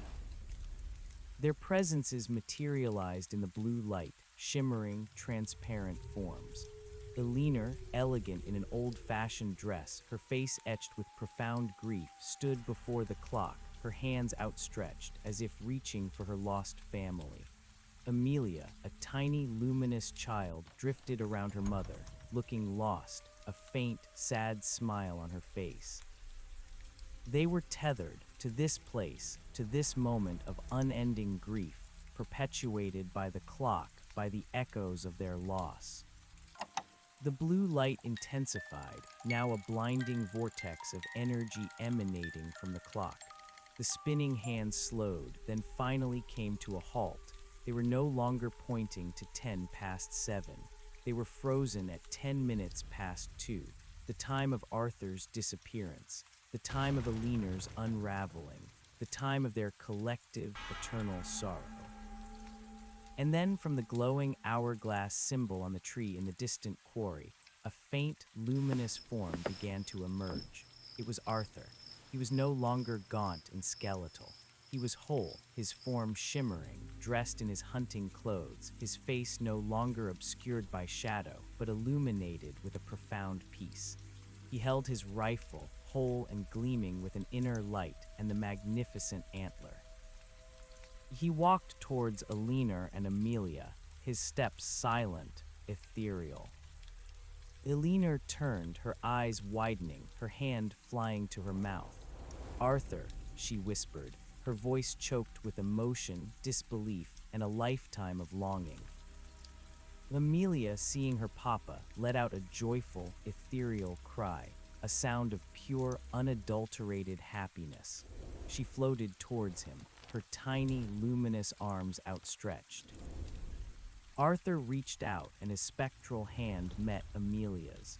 The child's form dissolved into his, becoming one with his light, a shimmering embrace.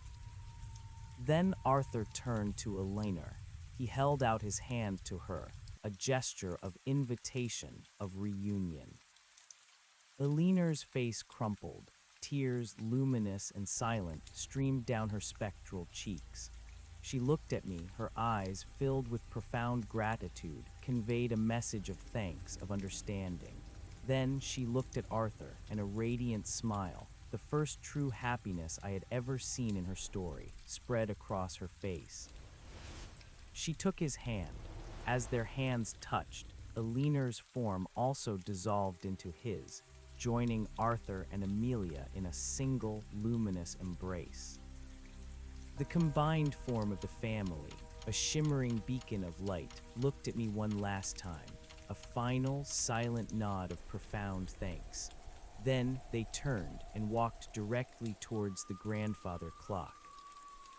The clock, still pulsing with blinding blue light, acted as a portal. The family walked into it, their combined light merging with the clock's glow. The light flared one last time, reaching an unbearable intensity, encompassing the entire hall, vibrating through every fiber of my being. Then, with a soft, almost inaudible sigh, the light began to recede. The blue glow faded. The hum from the resonance chamber died down, leaving only a profound silence. The grandfather clock stood still. Its hands were frozen at 10 minutes past 2. But this time it was different. This time it wasn't a symbol of a tragedy frozen in time. It was a monument to a cycle completed, a family reunited, a long-suffering spirit finally at peace. The entire lodge felt different. The air was still quiet, but no longer heavy with sorrow or fear. It felt clean, clear, purged. The oppressive weight was gone. The chilling dread had lifted.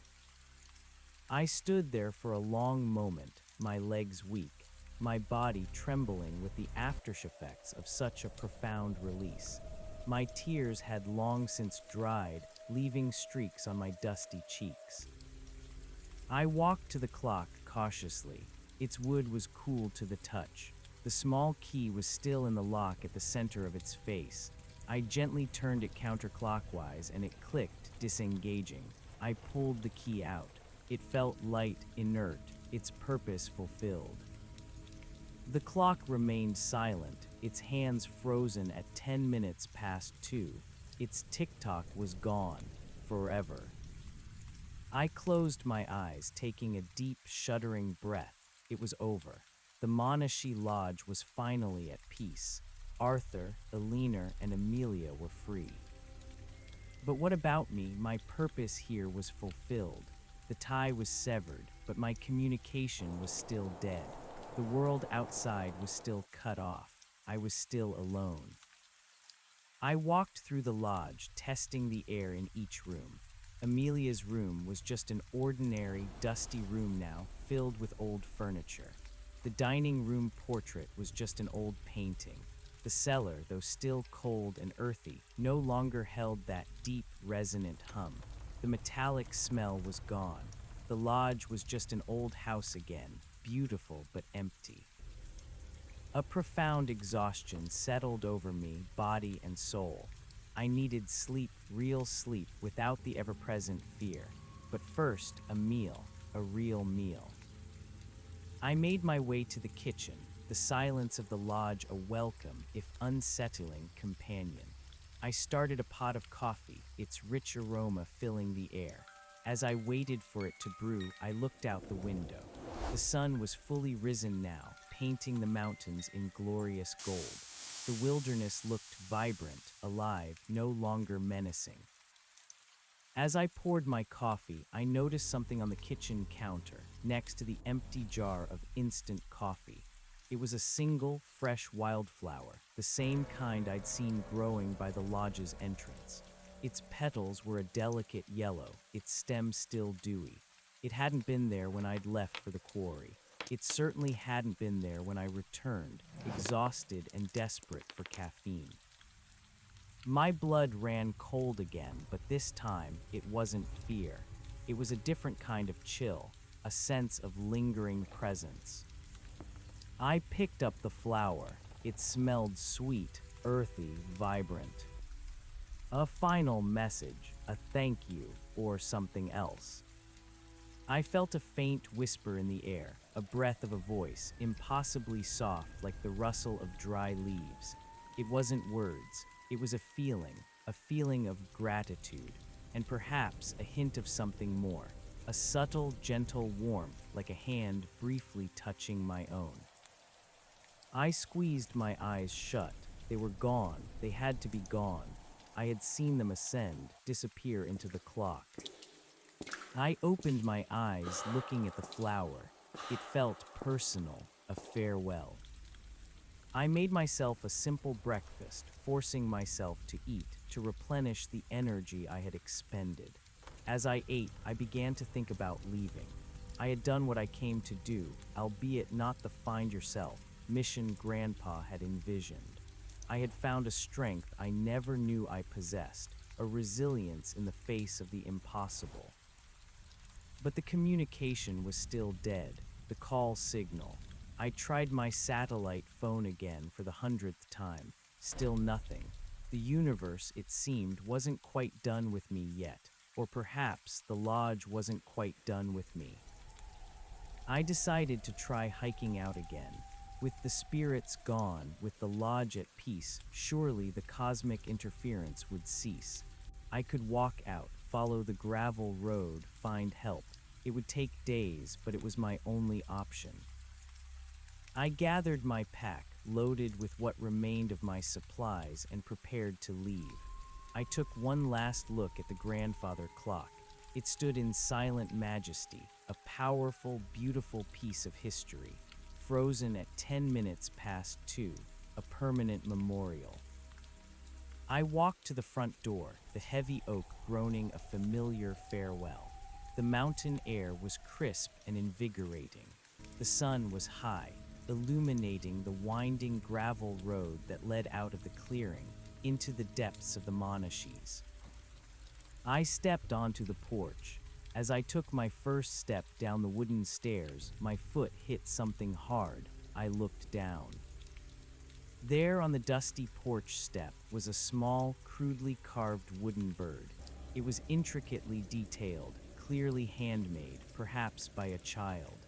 Its wings were spread as if in flight, and carved into its belly, almost imperceptibly, was the faint outline of an hourglass symbol. My blood ran cold. The hourglass symbol, Amelia's symbol, carved onto a child's toy. I picked it up. It felt warm, smooth against my palm. This wasn't a farewell. This was a gift, a marker. And then I looked up, to the highest peak of the roof, the same spot where I had seen Arthur's gaunt form. There was nothing there, just the empty, weathered roofline against the endless blue sky. But as I watched, a single feather drifted down from the peak, twirling gently in the breeze. It was a magnificent feather, iridescent, gleaming with a faint, pale blue light. It landed softly on the porch step next to the wooden bird. It was a feather from a peregrine falcon, a bird of prey known for its incredible speed, its freedom, its ability to soar to incredible heights, and its sharp, piercing gaze. My heart hammered against my ribs. Arthur, Eleanor, Amelia, they were free, but they hadn't just left. They had moved on, yes, but not entirely from me. They were still watching, still guiding, still present in a different, quieter way. The wooden bird in my hand, the feather on the step, the wildflower in the kitchen. This wasn't just a ghost story ending with a release.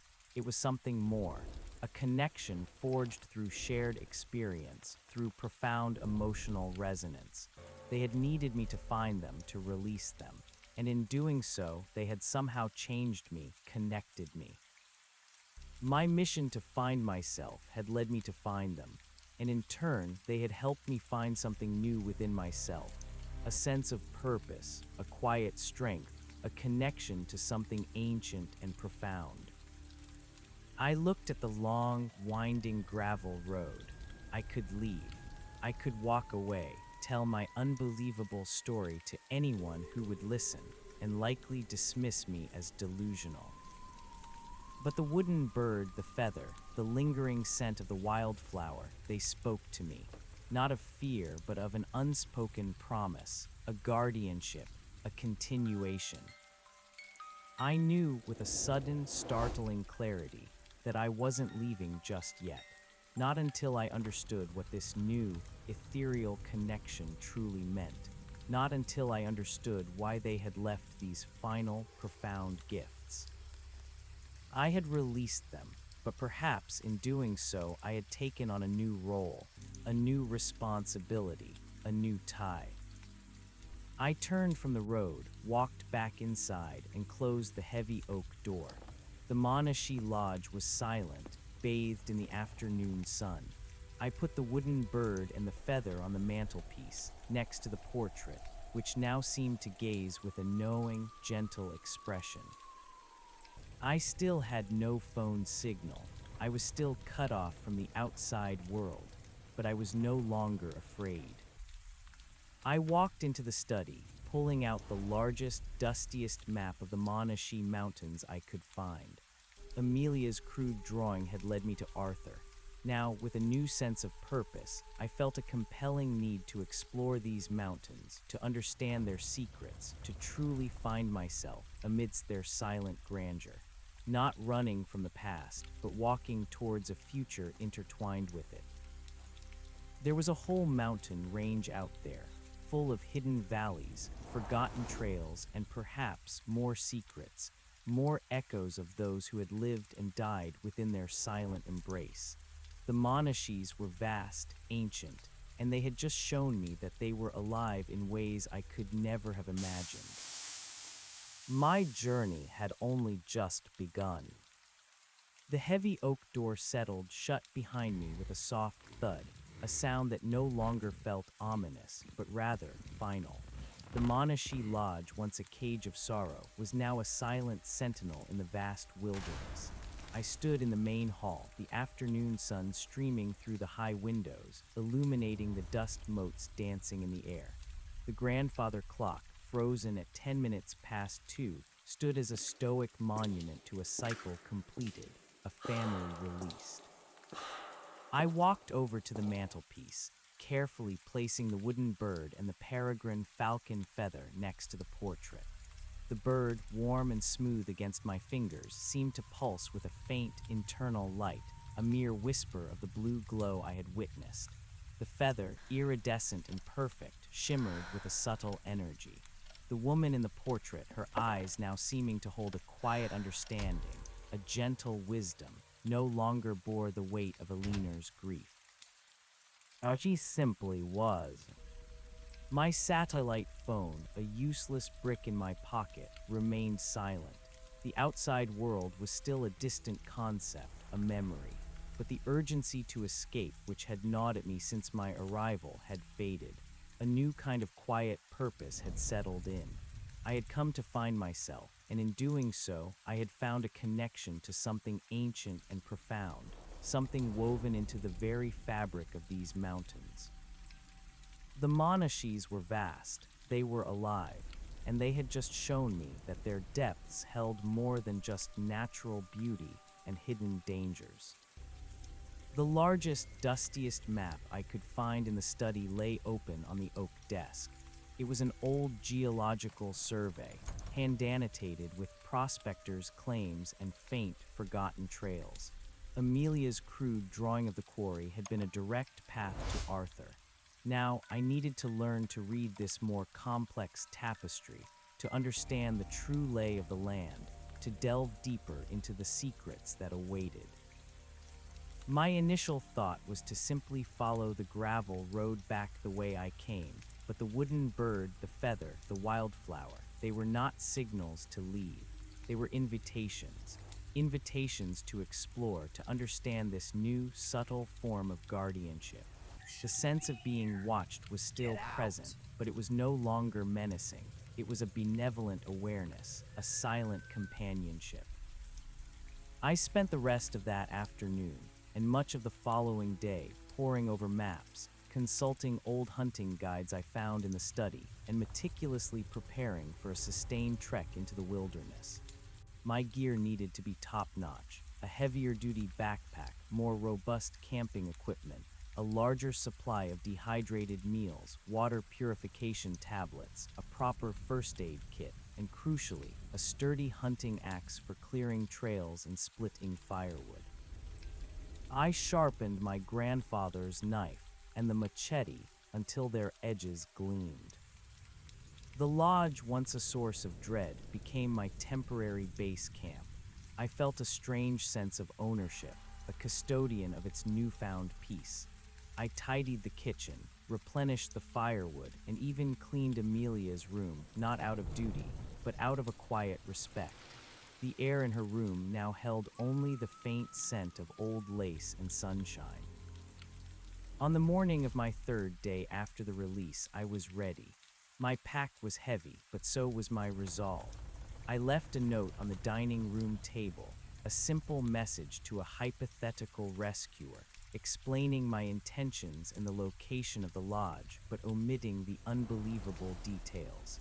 I knew it was unlikely to be found, but it was a small gesture to the world I had left behind. I carried the wooden bird in my pocket, a constant, tangible link to Amelia. The peregrine falcon feather, carefully tucked into my hatband, was a reminder of Arthur's spirit. The locket, its blue glow now completely faded, felt like a silent promise around my neck. I stepped out onto the porch, the air crisp and cold, the scent of pine sharp and invigorating. The Monashees stretched out before me, an endless expanse of ancient trees, jagged peaks, and hidden valleys. It was a vast, untamed beauty, no longer laced with the chilling dread of a supernatural trap. It was simply wild. I chose a trail marked on the old map, one leading northeast, deeper into the range, away from the quarry and the known paths. It followed a ridge line that promised breathtaking views and a challenging ascent. My first steps felt different, lighter, almost buoyant. It was no longer a frantic escape, but a deliberate journey. The initial climb was steep, the trail barely discernible beneath layers of pine needles and fallen leaves. I quickly fell into a rhythm, the steady crunch of my boots, the swing of my axe to clear an occasional branch, the rhythmic sound of my own breathing. The forest was silent, save for the whisper of the wind through the pines and the distant call of a hawk. Hours melted into one another. The wilderness pressed in, but it no longer felt hostile. Instead, it felt watchful, aware. I paused at a high point, overlooking a vast valley, the river snaking like a silver ribbon far below. The scale of the Monashees was immense, humbling. And yet I felt a strange sense of belonging, a kinship with this untamed land. As dusk began to settle, painting the sky in hues of purple and orange, I found a sheltered spot to make camp. I built a small fire. The crackle of burning would a comforting sound in the deepening silence. I heated a dehydrated meal, the steam rising into the cold air. That night, beneath a canopy of brilliant stars, I felt a deep sense of peace I hadn't experienced in years. The lingering presence of the family was subtle now, a gentle warmth, a faint whisper in the wind that rustled the leaves of the ancient trees around me. It wasn't fear, it was companionship. I fell asleep to the quiet symphony of the forest, no longer haunted by restless spirits, but watched over by benevolent ones. The next few days followed a similar pattern. I hiked from dawn till dusk, navigating by map and compass, occasionally clearing overgrown sections with my machete. I saw no sign of other humans, only deer, elk, and the occasional black bear, which I kept a respectful distance from. The landscape was breathtaking, towering granite cliffs, hidden waterfalls, alpine meadows ablaze with wildflowers, and ancient forests where sunlight struggled to penetrate. I was learning to read the land, to recognize the signs of game trails, to find fresh water, to discern the subtle shifts in weather. My senses sharpened. I noticed the delicate patterns of moss on rocks, the intricate network of roots, the distinct calls of different birds. It was as if the Monashees were slowly revealing themselves to me, not just as a physical space, but as a living entity. One afternoon, as I was tracing a particularly faint trail along a steep incline, I found myself on the edge of a narrow gorge. The map indicated a small, unnamed lake at the bottom. The descent was treacherous, but a powerful draw pulled me forward. It was a feeling, a subtle but insistent pull, like an invisible hand guiding me. The wooden bird in my pocket felt faintly warm. I carefully made my way down the rocky slope, clinging to exposed roots and handholds. The air grew cooler, damp with the spray of a small waterfall cascading into the gorge. At the bottom, nestled like a hidden jewel, was a perfect crystalline lake, its waters reflecting the towering cliffs above. The silence here was profound, broken only by the gentle roar of the waterfall. And then I saw it. On the far side of the lake, almost hidden by a clump of ancient fir trees, was a small, roughly built cabin. It was clearly very old, made of hand-hewn logs, its roof partially caved in, overgrown with moss and lichen. It looked abandoned for decades. A cold shiver, this time one of anticipation, ran down my spine. This wasn't marked on any map. It felt like another secret, waiting to be uncovered. I walked around the edge of the lake, my boots crunching on the rocky shore. The cabin had a forlorn, forgotten air, but it also held a strange, undeniable energy. As I got closer, I saw a faint, almost imperceptible blue shimmer around its entrance. The wooden door hung ajar, revealing a dark interior. I pushed it open further, the wood groaning in protest. The air inside was stale, dusty, and cold, but it didn't carry the oppressive dread of the lodge's initial haunting. This felt different, quieter, a place of melancholic memory rather than active torment. My flashlight beam cut through the gloom, revealing a single, small room. A crude fireplace dominated one wall. A table, overturned, lay in the center, and a simple wooden cot stood against another wall. Dust lay thick on everything, like a blanket of gray snow. But what truly captured my attention was a stack of old journals, neatly tied with a faded ribbon, lying on a small, untouched shelf built into the wall. They looked exactly like Elinor's journals, but their covers were a different shade of brown, and they were smaller, more compact. My heart hammered against my ribs. Had Elinor come here? Was this her hidden refuge, her place of final rest? The faint blue shimmer around them seemed to suggest a connection.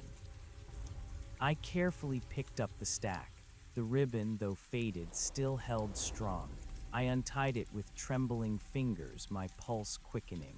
The top journal was open to a random page, its handwriting delicate, familiar, but it was Elinor's. This handwriting was different, bolder, more angular. I turned to the first page. The date at the top read, August 12th, 1885. It was years before Elinor's journals began. The name at the top of the page sent a jolt through me. Journal of Alastair Finch, Surveyor, Monashee Range. Alastair Finch. The name meant nothing to me, but the entry on the page I had opened seemed to speak directly to my current circumstances. The mountain folk speak of a deep magic here, of ancient spirits that guard the peaks. They say the Monashees demand their tribute, a payment for passage. I dismissed it as old wives' tales, but lately I feel a presence, not hostile but watchful. They say if you respect the mountains, they will respect you. Perhaps in my hubris I have not shown enough deference. I skimmed through the journal, my fingers brushing against the fragile pages. Alastair Finch was a surveyor, tasked with mapping the Monashees for a mining company. His entries meticulously detailed the topography, the geology, the flora and fauna, but gradually a new element crept in. He described strange phenomena, faint whispers on the wind, sudden drops in temperature, fleeting shadows in his peripheral vision. He wrote of a particular mountain goat, a magnificent creature with a coat as white as snow and antlers that seemed to glow, which he repeatedly encountered in impossible places, always watching him. He called it the ghost goat. September 3rd, 1885. I saw the ghost goat again today, on a sheer rock face where no creature could possibly stand. Its eyes, luminous and ancient, seemed to look not at me but through me. It is a guardian, I believe, a harbinger. The mountain folk say it leads the lost, but only those who are meant to be found. The connection was undeniable. The stag, the heart of the Monashees, Arthur's obsession. And now, a ghost goat, a guardian spirit of the mountains. Was this part of the same mythology? I continued to read, my fascination growing. Alastair Finch's entries became less about surveying and more about his growing spiritual connection to the mountains. He wrote of the veil between worlds being thin here, of feeling the breath of ancient spirits. He began to carve small wooden talismans, simple effigies of animals he encountered, believing they offered protection and guidance. October 1st, 1885. I have carved a small peregrine falcon. It reminds me of the speed and freedom of the air, of the ability to see from above. Perhaps it will guide my path. I feel a kinship with this place, a pull to its ancient heart. I no longer wish to map it for exploitation. I wish only to understand it, to honor it. The company will be displeased, but my soul finds its true compass here. My breath hitched, a peregrine falcon, like the feather on my hatband, the one that had drifted from the lodge's roof. Alastair Finch was not Aliner's family, but he was undeniably connected to the same ancient forces, the same benevolent spirits that had now attached themselves to me. He was another human drawn into the Monashees' orbit, another person who had experienced the subtle guidance of its unseen guardians. I went through all of Alastair's journals. He never left the Monashees. His last entry, dated December 24th, 1886, was a serene meditation on the beauty of the winter landscape and a quiet acceptance of his chosen path. He wrote of feeling a profound peace, of becoming one with the mountain's embrace. There was no fear, no struggle, just a quiet, almost spiritual dissolution. It ended with a poetic description of the northern lights dancing above the peaks, a celestial curtain drawing to a close. He didn't die tragically like Arthur. He didn't unravel like Aliner. He simply became part of the mountains. He had found his own form of release, not from a curse, but into a communion. And tucked into the final journal, almost perfectly preserved, was a small, intricately carved wooden bird. It was a peregrine falcon, its wings spread as if in flight, and carved into its belly, almost imperceptibly, was the faint outline of an hourglass symbol. It was identical to the wooden bird I had found on the lodge porch. My mind reeled. The wooden bird wasn't Amelia's, not directly. It was Alastair Finch's. He had carved it, imbued it with his connection to the Monashees, and somehow his spirit, his connection to this mountain magic, had passed it on through generations, perhaps through other guardians of the Monashees, until it found its way to Amelia, and then to me. The hourglass symbol. It wasn't just Arthur's tie to time or Aliner's. It was an ancient symbol of the Monashees themselves, a symbol of cycles, of transitions, of the thin veil between beginnings and ends, between life and whatever lay beyond.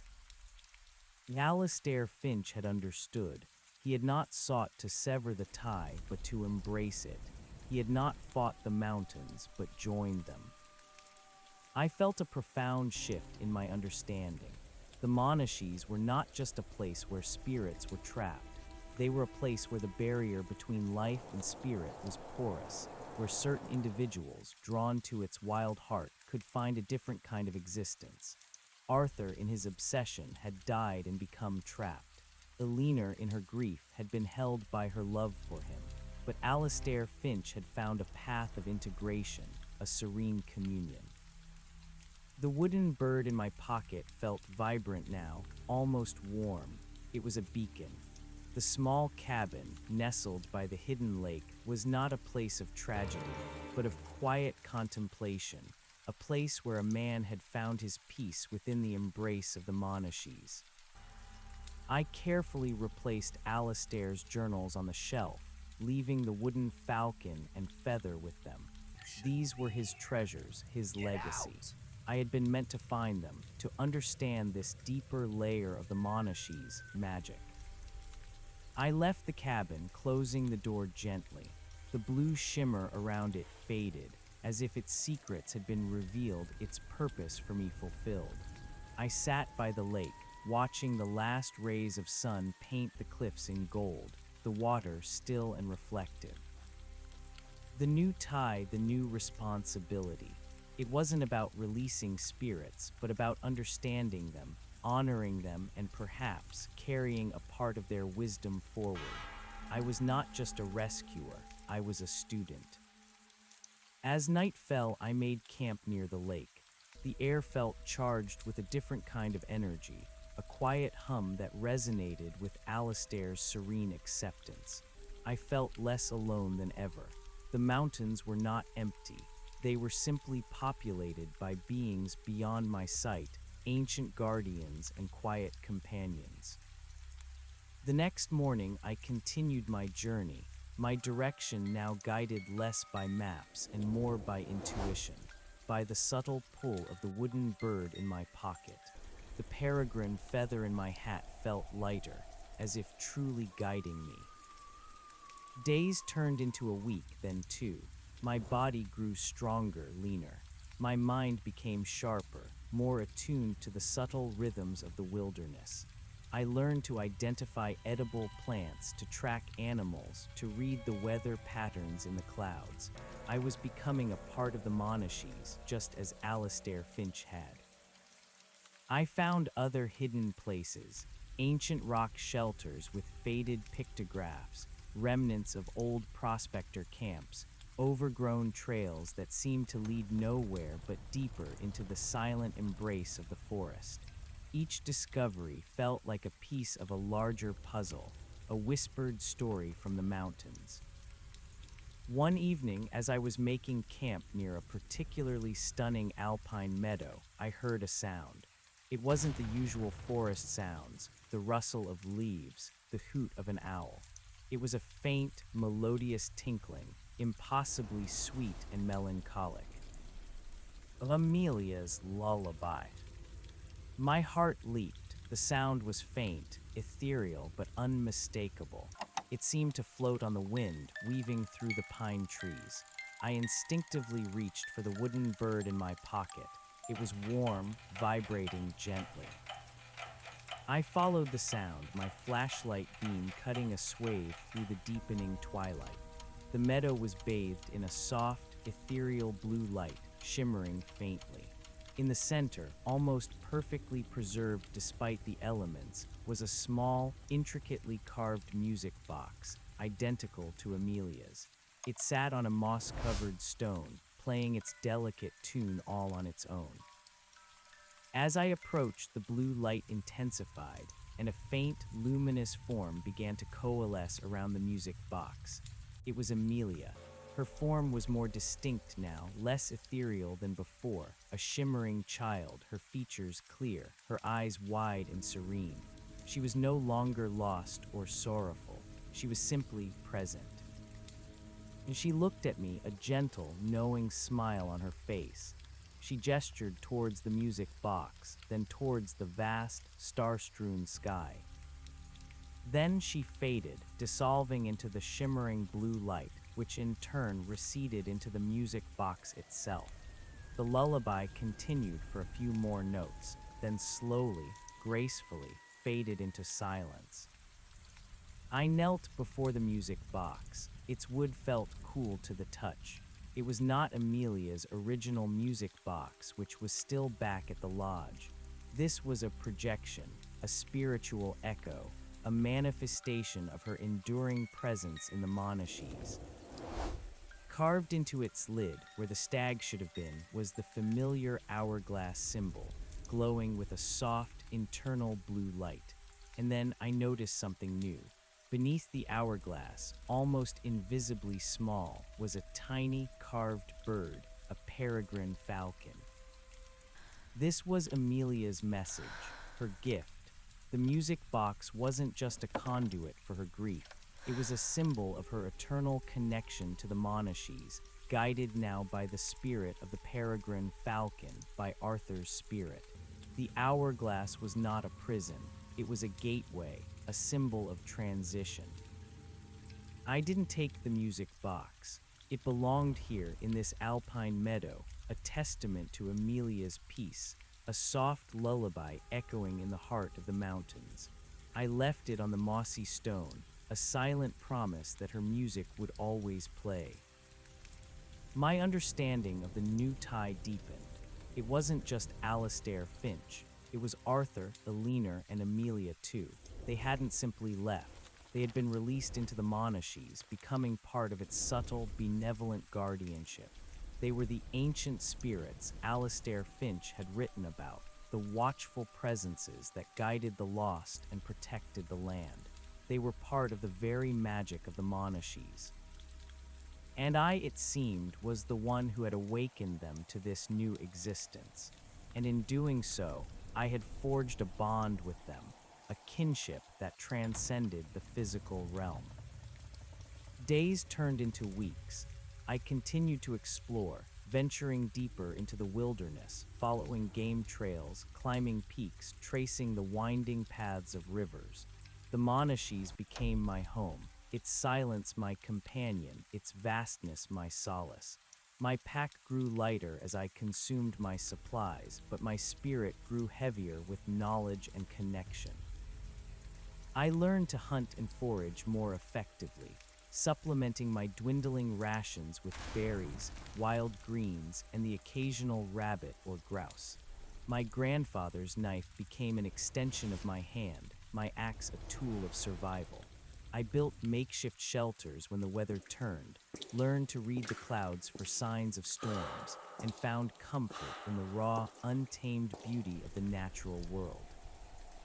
The sense of benevolent presence was constant now, a quiet hum in the background of my awareness.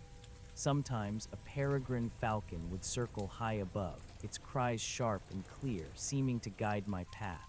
Other times I'd catch a glimpse of an impossibly white mountain goat, fleeting and ethereal, watching me from a distant ridge before vanishing into the mist. Get out! I knew it was Arthur's spirit, now integrated with the heart of the Monashees and Alastair Finch's ghost goat. I had not yet found a way to reconnect with the outside world. My satellite phone remained a dead weight. The thought of leaving, once a desperate need, had now become a distant, almost unwelcome prospect. My journey had transformed from a mission to release to a pilgrimage of understanding, a deep immersion into the spiritual heart of the Monashees. One late afternoon, weeks after finding Amelia's music box, I found myself in a narrow, almost hidden valley, deep within a section of the range marked on the old map as unexplored. The air here was still and heavy, the scent of damp earth and ancient pines thick in my nostrils. Towering fir trees, their branches interwoven, created a perpetual twilight, even at midday. The silence was absolute, almost reverent. As I made my way deeper into the valley, the ground grew uneven, covered with a thick carpet of moss and fallen leaves. And then I saw it, a clearing perfectly circular, bathed in a soft, ethereal blue light that seemed to emanate from the very earth itself. In the center of the clearing, surrounded by a ring of ancient standing stones, was a massive, gnarled tree, unlike any I had seen before. Its bark was a deep charcoal black, almost iridescent, and its branches, impossibly thick and twisted, reached upwards like grasping arms towards the sliver of sky above. Carved into its trunk, larger and more elaborate than any I had witnessed, was the hourglass symbol, glowing with an intense, pulsing blue light. This wasn't the oak tree from the quarry. This was older, more powerful, more ancient. This was the true heart of the Monashees. As I stepped into the clearing, the blue light intensified, and the air thrummed with a profound energy. The standing stones pulsed with a faint inner glow.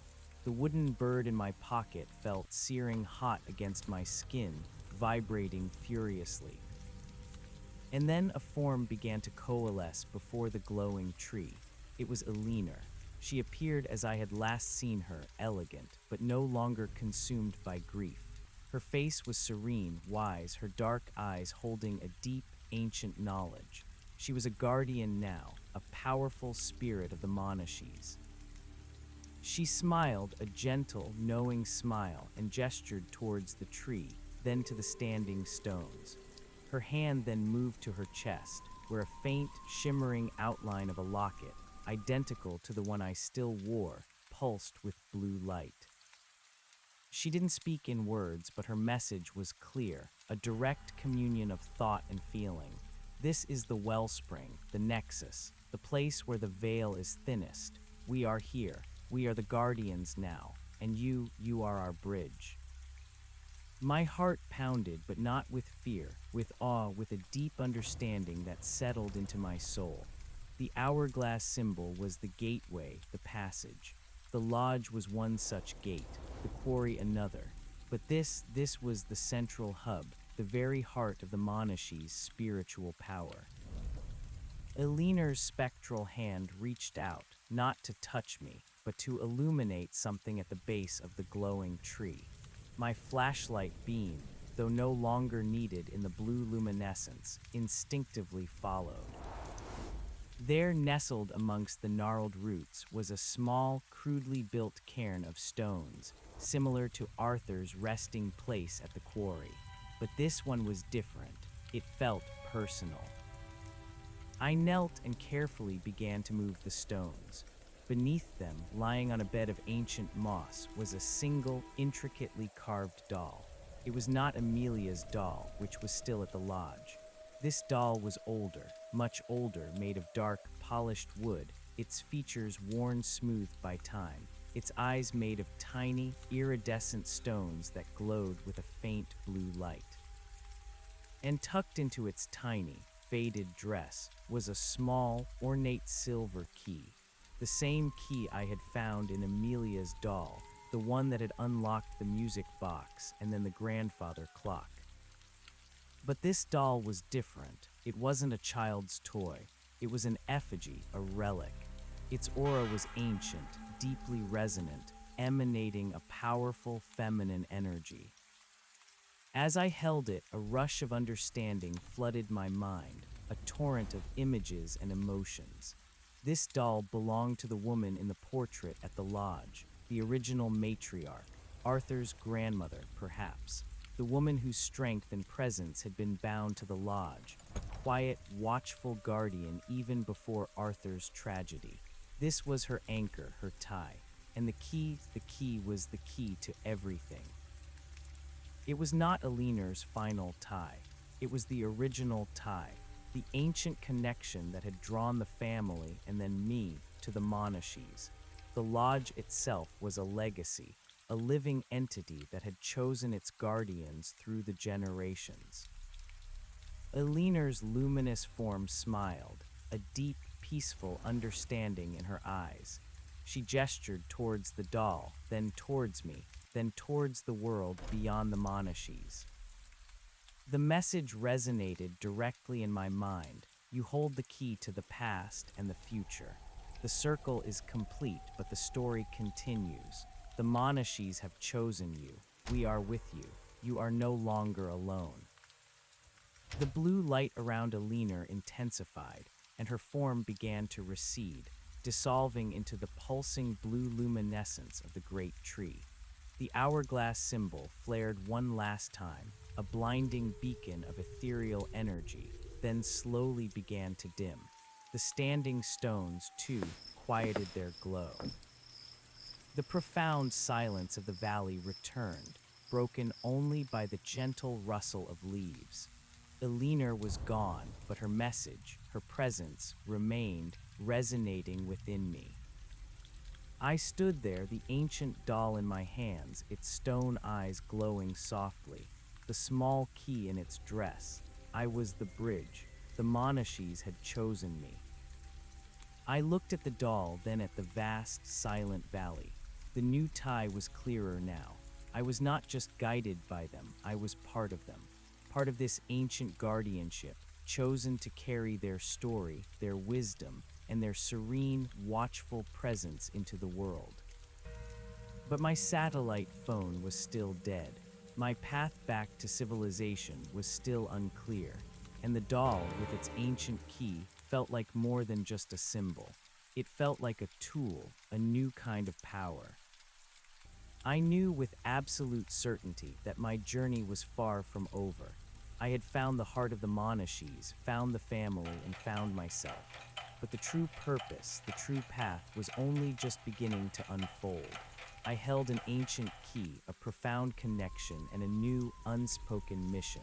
The Monashees had given me a gift, a calling, and I was ready to answer. My next step wasn't about finding a way out of the mountains. It was about finding a way into the next layer of its secrets. The ancient key felt heavy, potent in my hand. What did it unlock? And what was my role now, as the bridge between worlds, as the newest guardian of the Monashees? The sun began its slow descent, painting the valley in hues of deep violet and bruised gold. The air grew colder. I knew I needed to make camp, to gather my thoughts, to prepare for whatever revelation the ancient key might bring. The Monashees held infinite secrets, and I, it seemed, was destined to uncover them. The sun dipped below the jagged peaks, casting the hidden valley into deep shadow, but the ethereal blue light, though dimmed, still pulsed softly from the gnarled tree and the standing stones. I stood in the clearing, the ancient doll nestled in my hands, its smooth, dark wood warm against my palms. The tiny iridescent stone eyes seemed to gaze up at me with profound wisdom, a silent question. The small silver key, identical to the one that had released Arthur, Amelia, and Eleanor, was still tucked into the doll's faded dress. It felt less like a mere object and more like a conduit of immense, latent power. Eleanor's final message echoed in my mind, a clear, resonant truth. You hold the key to the past and the future. The Monashees have chosen you. We are with you. You are no longer alone. I was the bridge, a guardian. But what did that mean, practically? What was my mission now? The air grew colder, the last vestiges of twilight fading into the velvet black of night. I knew I needed to make camp, to build a fire, to allow my racing mind to process the enormity of what I had just experienced. The doll, the key, the ancient tree, Eleanor's message. It was all too much to unpack in the fading light. I carefully placed the doll and key into a soft cloth pouch, tucking it securely into my pack. I didn't want to lose this precious link, this symbol of my new role. Then I set about establishing a safe campsite at the edge of the clearing, just outside the immediate aura of the standing stones. I gathered fallen branches, cleared a small area, and soon had a small fire crackling, its warmth a welcome contrast to the chilling mountain air. As the flames danced, casting flickering shadows against the towering trees, I pulled out my map. This valley was unmarked, a blank space on the old surveyor's chart. It was a place known only to the mountains themselves, and now to me. I looked at the compass, its needle trembling slightly, as if confused by the valley's inherent magic. It was a place beyond maps, beyond human charting. I heated some water for tea, the familiar ritual a grounding force amidst the surreal. The wooden bird, my personal talisman from Amelia, still rested in my pocket, its faint warmth a reassuring presence. The peregrine feather in my hatband felt like a silent sentinel. I was not alone. They were with me, a quiet, watchful chorus of benevolent spirits. I spent hours by the fire, simply watching the flames, listening to the night sounds of the forest, the hoot of an owl, the rustle of unseen creatures in the undergrowth. My mind replayed every moment since I arrived at the Monashi Lodge. The initial dread, the discoveries of Arthur's, Amelia's, and Alina's stories, the profound releases, and finally, this deep, transformative understanding of the Monashis themselves. The realization settled over me like a comforting blanket. My journey here wasn't just about releasing tormented spirits. It was about forging a new path, a new connection. It was about being chosen. The Monashis, it seemed, had a purpose for me, a role to play in their ongoing story. As the moon rose, a sliver of silver light filtering through the dense canopy, I felt an almost irresistible urge to examine the doll again. I retrieved it from my pack, unwrapping it from its cloth shroud. In the soft light of the fire, its polished wood gleamed, and the tiny stone eyes seemed to pulse with a faint, internal glow, mirroring the distant light of the ancient tree. I pulled out the silver key. It was exquisitely delicate, yet felt robust, ancient. What did it unlock now? The grandfather clock was silent, its purpose fulfilled. Amelia's music box, its magic now integrated into the alpine meadow, needed no key. This key felt bigger, more encompassing. It was the key to the past and the future, Alina had said. I ran my fingers over the doll's smooth surface, tracing its worn features. It was not a toy, but an idol, a symbol of matriarchal power. It radiated an energy that felt both ancient and fiercely protective. I thought of the woman in the portrait at the lodge, her stern, aristocratic features, her eyes that had seemed to follow me. Was this her, immortalized in wood? Was she the original guardian, the one who first forged the tie with the Monashis? As I held the doll, a faint, almost imperceptible warmth spread from its wood into my hands, then up my arms, a gentle current flowing through my entire body. It was a feeling of profound belonging, a sense of rightness. This was where I was meant to be. This was who I was meant to become. I drifted into a light, restless sleep by the fire, the doll clutched gently in my hand. My dreams were vivid, fragmented, filled with swirling blue light and echoes of voices. I saw ancient trees, their roots snaking deep into the earth, their branches reaching towards a sky filled with shimmering hourglass symbols. I saw faces, Arthur's determined gaze, Amelia's sweet smile, Alina's serene wisdom, all looking at me, nodding in silent affirmation. Then a new figure appeared in my dream. A woman, tall and regal, with dark, intense eyes and a severe, yet beautiful, face framed by dark hair pulled back in an old-fashioned style. She was the woman from the portrait. She wore a simple, dark dress, and around her neck hung a locket, identical to the one I wore, but it pulsed with a vibrant, emerald green light. She didn't speak. Instead, she extended her hand, and in her palm rested a small, circular stone, smooth and gray, with the hourglass symbol etched into its surface. As I reached for it in my dream, the stone glowed and the hourglass symbol began to spin, faster and faster, blurring into a vortex of light. The dream shifted. I was no longer in the valley, but soaring above the Monashis, seeing the vast range spread out beneath me like a living map. The lodge, the quarry, the hidden lake, the alpine meadow, they were all connected by faint, shimmering lines of blue light, culminating in the valley where the ancient tree stood, pulsing like a heart.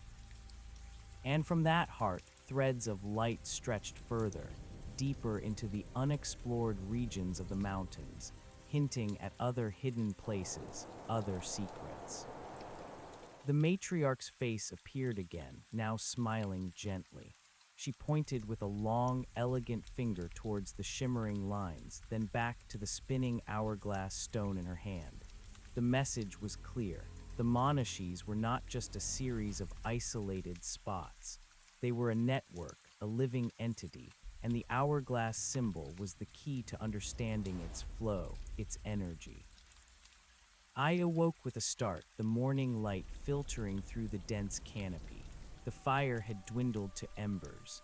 The doll was still in my hand, its wood cool now, its stone eyes reflecting the dim light. The dream lingered, vibrant and tangible. The woman from the portrait, the locket with emerald light, the spinning hourglass stone, the network of light across the mountains. I knew with a certainty that resonated deep in my bones that the ancient key was not meant to unlock a physical object. It was meant to unlock knowledge. It was a key to perceiving the true nature of the Monashees, to understanding the veil between worlds that Alastair Finch had written about. And the locket, the one I wore, was part of that connection too. I brewed a fresh pot of coffee, the aroma grounding me further in the present. As I drank, I pulled out my map again, but this time my gaze wasn't fixed on the trails or the peaks. It was on the blank spaces, the unexplored territories. My dream had shown me a network, a flow of energy. How could I see that in the physical world? I took out the locket, turning it over in my palm.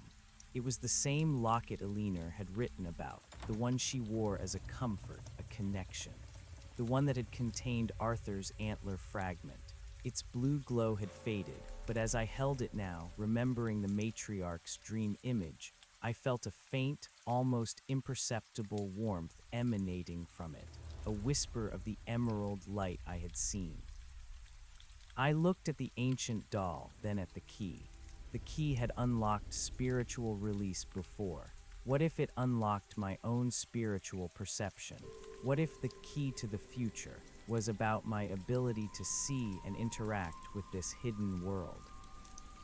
I spent the next few days in the valley, meditating, trying to connect with the subtle energies around me. I tried holding the key, focusing my intent, wishing to perceive the network of light I had seen in my dream. Nothing overtly supernatural happened, but I began to notice subtle shifts. The blue light around the ancient tree seemed to grow more vibrant at times, almost breathing. The air in the clearing felt subtly different, shimmering, as if on the cusp of revealing something more. I practiced using the locket as a focal point, as Elinor had. I would hold it, close my eyes, and try to listen to the mountains. Slowly, gradually, a faint hum began to register in my awareness, a deep, resonant frequency that seemed to emanate from the very earth. It was the same hum I had felt from the resonance chamber beneath the lodge, but here it was purer, stronger, unburdened by sorrow. One afternoon, sitting by the ancient tree, my fingers tracing the glowing hourglass symbol on its bark, I had an idea. The hourglass symbol was present on all the significant points: the quarry, the lodge clock, Amelia's music box, Alastair's wooden bird, the matriarch's doll. It was a recurring motif, a symbol of transition, of the veil. What if the key unlocked the symbol itself, not to turn it like a lock, but to activate its latent power of perception? I took the silver key and held it gently against the glowing hourglass symbol on the tree. As I did, the blue light pulsed, momentarily flaring with an incredible intensity that almost blinded me. The tree itself seemed to hum, vibrating through my fingertips, up my arms, and into my chest. Then a deep, resonant sound, like a gong struck in the depths of the earth, vibrated through the valley. It wasn't loud, but it was profound, echoing in my bones. And then I saw it. The world around me shifted. It was as if a filter had been lifted from my eyes.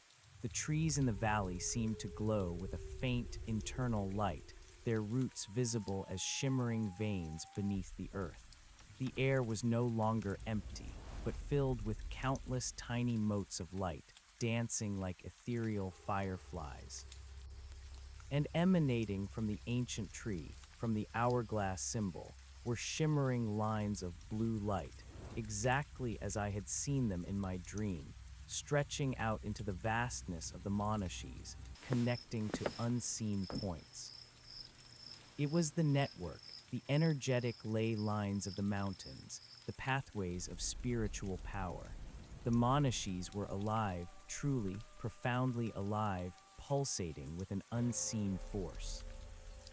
I looked at my hands. They too glowed faintly with blue light, an extension of the network. My locket, hanging around my neck, pulsed with a soft emerald luminescence, and the wooden bird in my pocket, I could feel its gentle thrumming, a beacon of guidance. I had found the key not to a lock, but to a new way of seeing, a new way of being. I was no longer just a traveler in the Monashees. I was connected to its very essence. I was the bridge, seeing both the physical and the spiritual, perceiving the layers of existence. This new vision wasn't overwhelming or frightening. It was natural, beautiful, a profound expansion of my reality. I felt a surge of exhilaration, a deep sense of empowerment. The silence of the valley was now filled with the gentle hum of energy, the subtle whispers of the unseen. I spent another week in the valley, practicing my new perception. I learned to distinguish between different types of energy: the ancient, benevolent hum of the earth itself, the residual echoes of human presence, the vibrant energy of the plant and animal life, and the distinct, subtle signatures of the spirits now integrated into the mountains.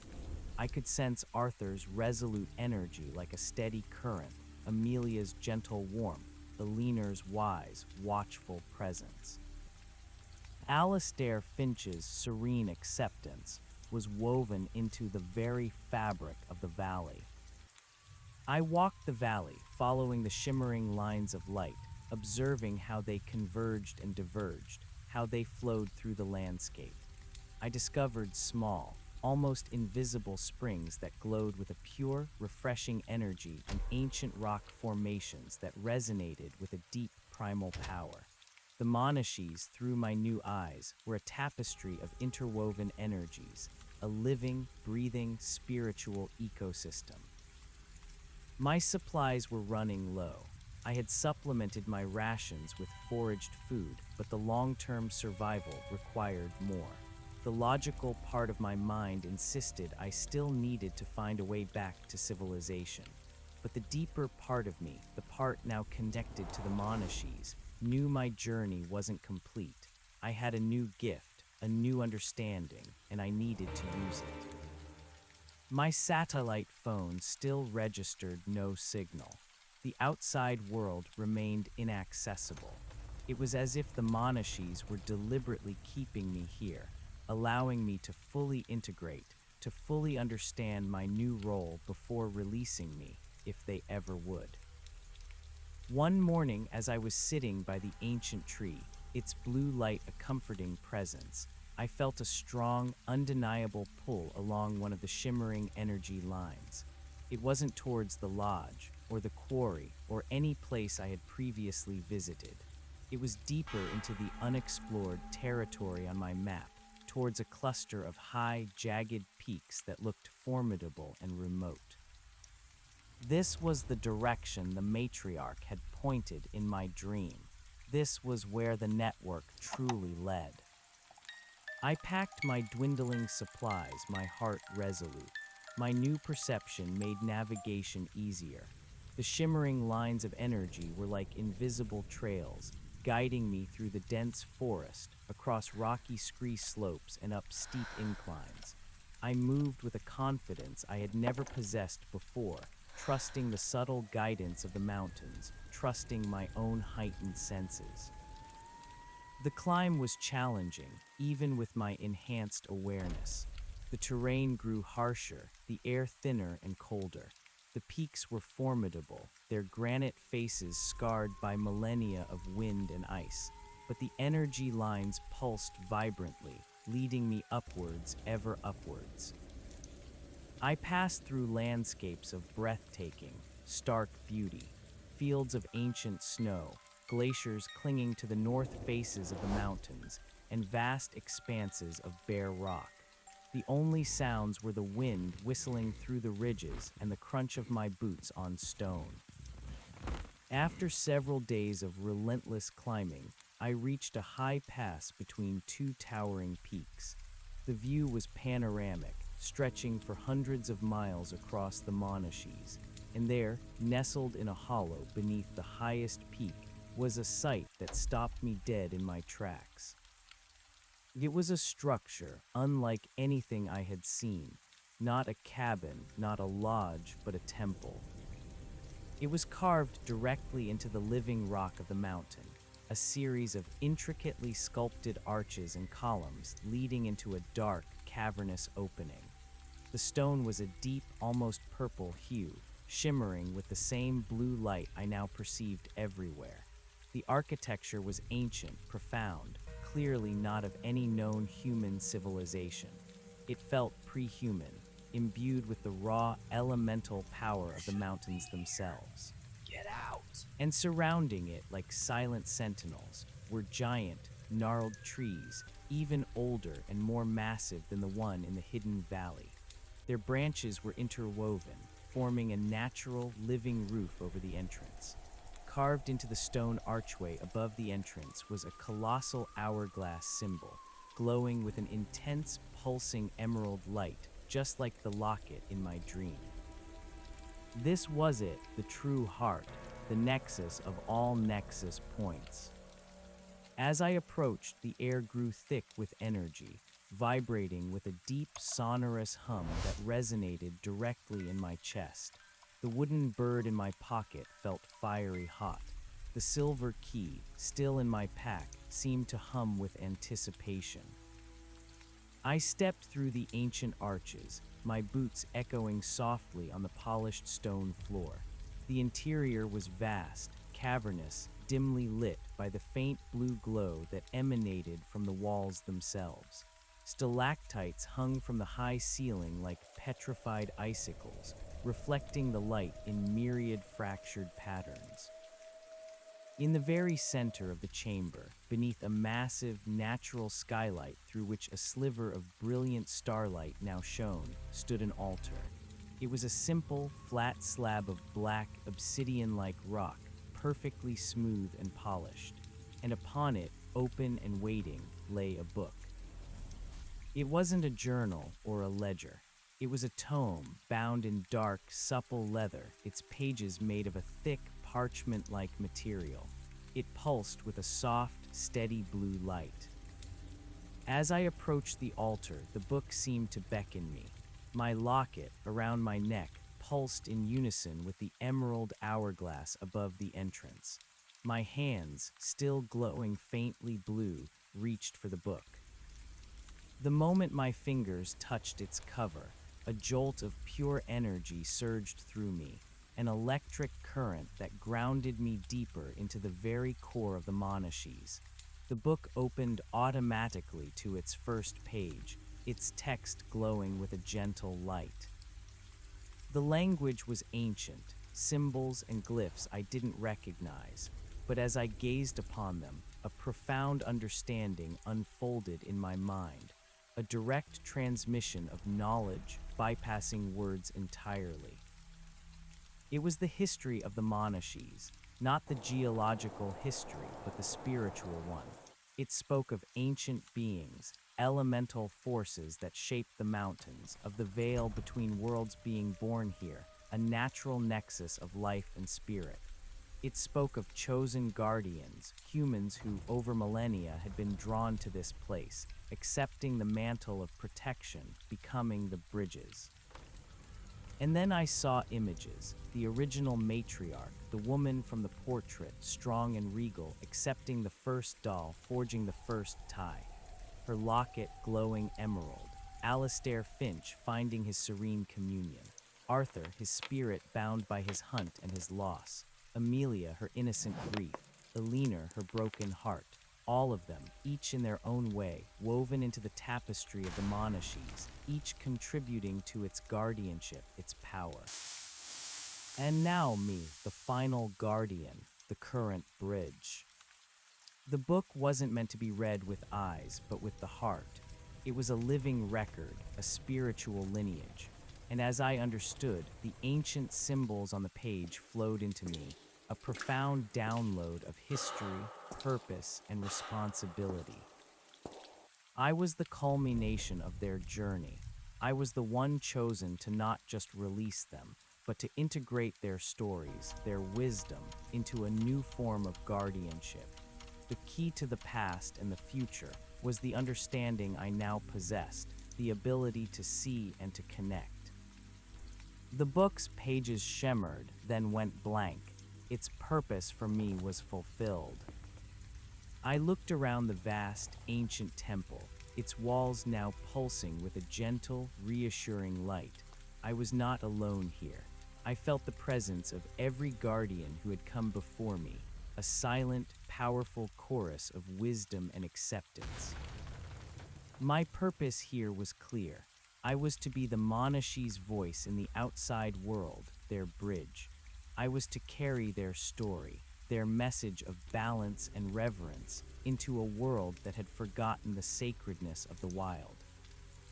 But how? My satellite phone was still useless. How could I communicate with the world beyond these mountains, a world that couldn't see the shimmering energy lines or hear the whispers of ancient spirits? I walked back to the altar, my hand still resting on the book, and then I saw it. Tucked into a small, almost invisible crevice on the side of the altar was a small, crudely carved object. It was a single, smooth, gray stone, circular in shape, with the hourglass symbol etched into its surface. It pulsed with a faint, internal blue light. The spinning hourglass, stone from my dream. I picked it up. It fit perfectly in my palm, warm and smooth. As I held it, a new rush of understanding flooded my mind. This wasn't just a symbol. This was a focal point, a conduit. I looked at the hourglass symbol on the stone, then at the locket around my neck, now glowing with a soft, steady emerald light. I thought of my satellite phone, still dead in my pack. The solution wasn't to force the phone to work through the Monashi's interference. The solution was to use the Monashi's power to bypass the interference entirely, to use the ancient connection I now embodied to bridge the gap to the outside world. I took the gray stone, and with a resolute breath, I placed it on the altar, directly on top of the ancient book. Then I unclipped my locket and laid it beside the stone, its emerald light mingling with the stone's blue glow. I closed my eyes, focusing all my intent, all my newly acquired perception, all the wisdom of the guardians on the stone. I imagined the energy lines of the Monashis flowing into the temple, converging at the altar, channeling into the stone and the locket. I imagined my voice, my message, flowing through this powerful nexus out into the world. A deep hum resonated through the chamber, building in intensity. The blue and emerald lights pulsed, swirling around the stone and the locket, creating a vortex of pure energy. My entire body vibrated, a conduit for the immense power flowing through me. I pictured my grandpa, his worried face. I pictured the search parties, the news reports. I pictured my return. And then, with a force that almost buckled my knees, the humming reached a crescendo, and a brilliant flash of emerald light erupted from the altar, momentarily blinding me. It was not a violent flash, but a powerful, focused burst of pure, unadulterated energy. When my vision cleared, the altar was still. The stone and the locket were still there, no longer glowing, but now feeling inert, their energy expended. The air in the chamber felt lighter, clearer. I walked back to my pack and with trembling hands pulled out my satellite phone. I pressed the power button. The screen flickered to life. The signal bars, for the first time in weeks, were full. A single, clear, undeniable bar graph. The call was already in progress, an incoming call from my grandpa.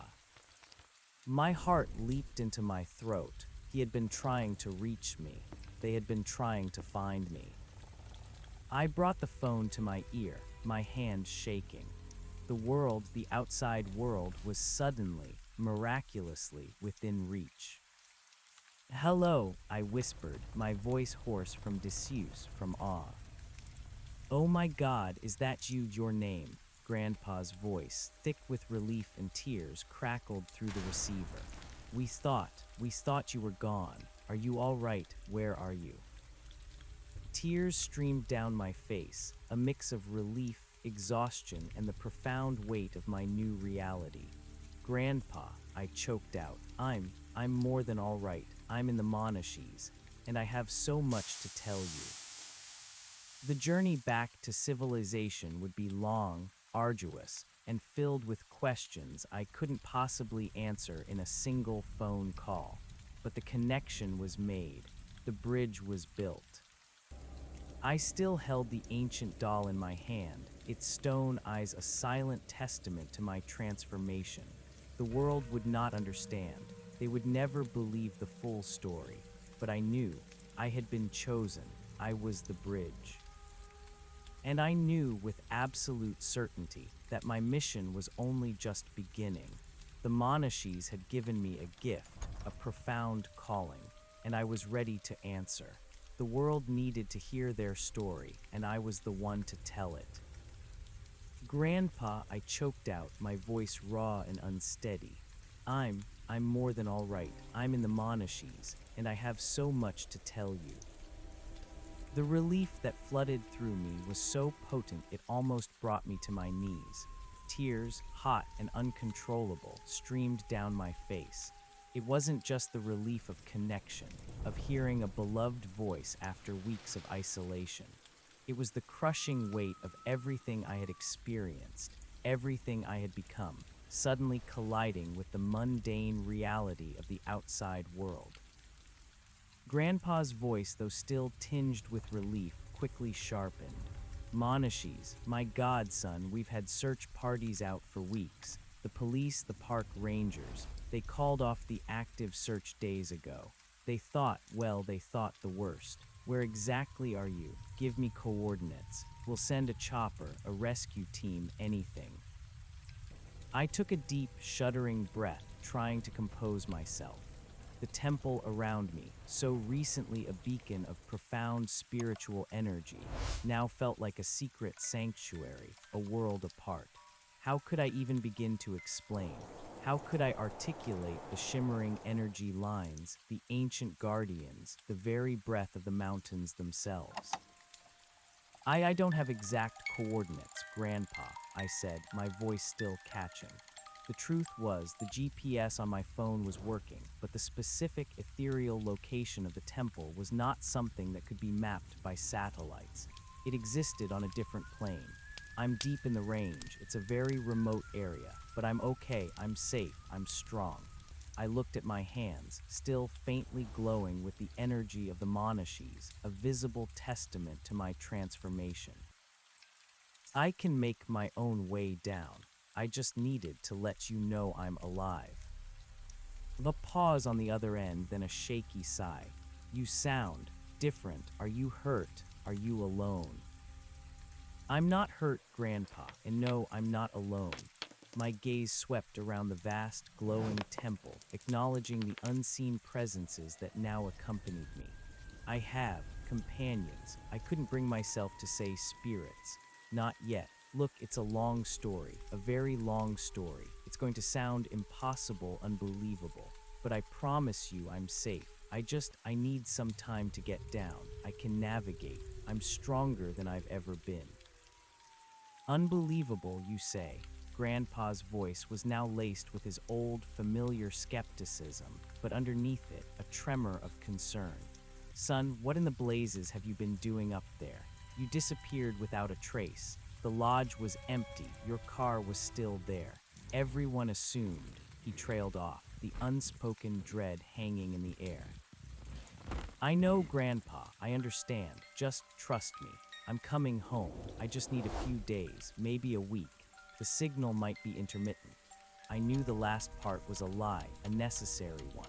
The signal was clear, vibrant, but I needed a buffer, time to physically descend from this ethereal high point, to prepare myself for the jarring re-entry into the normal world.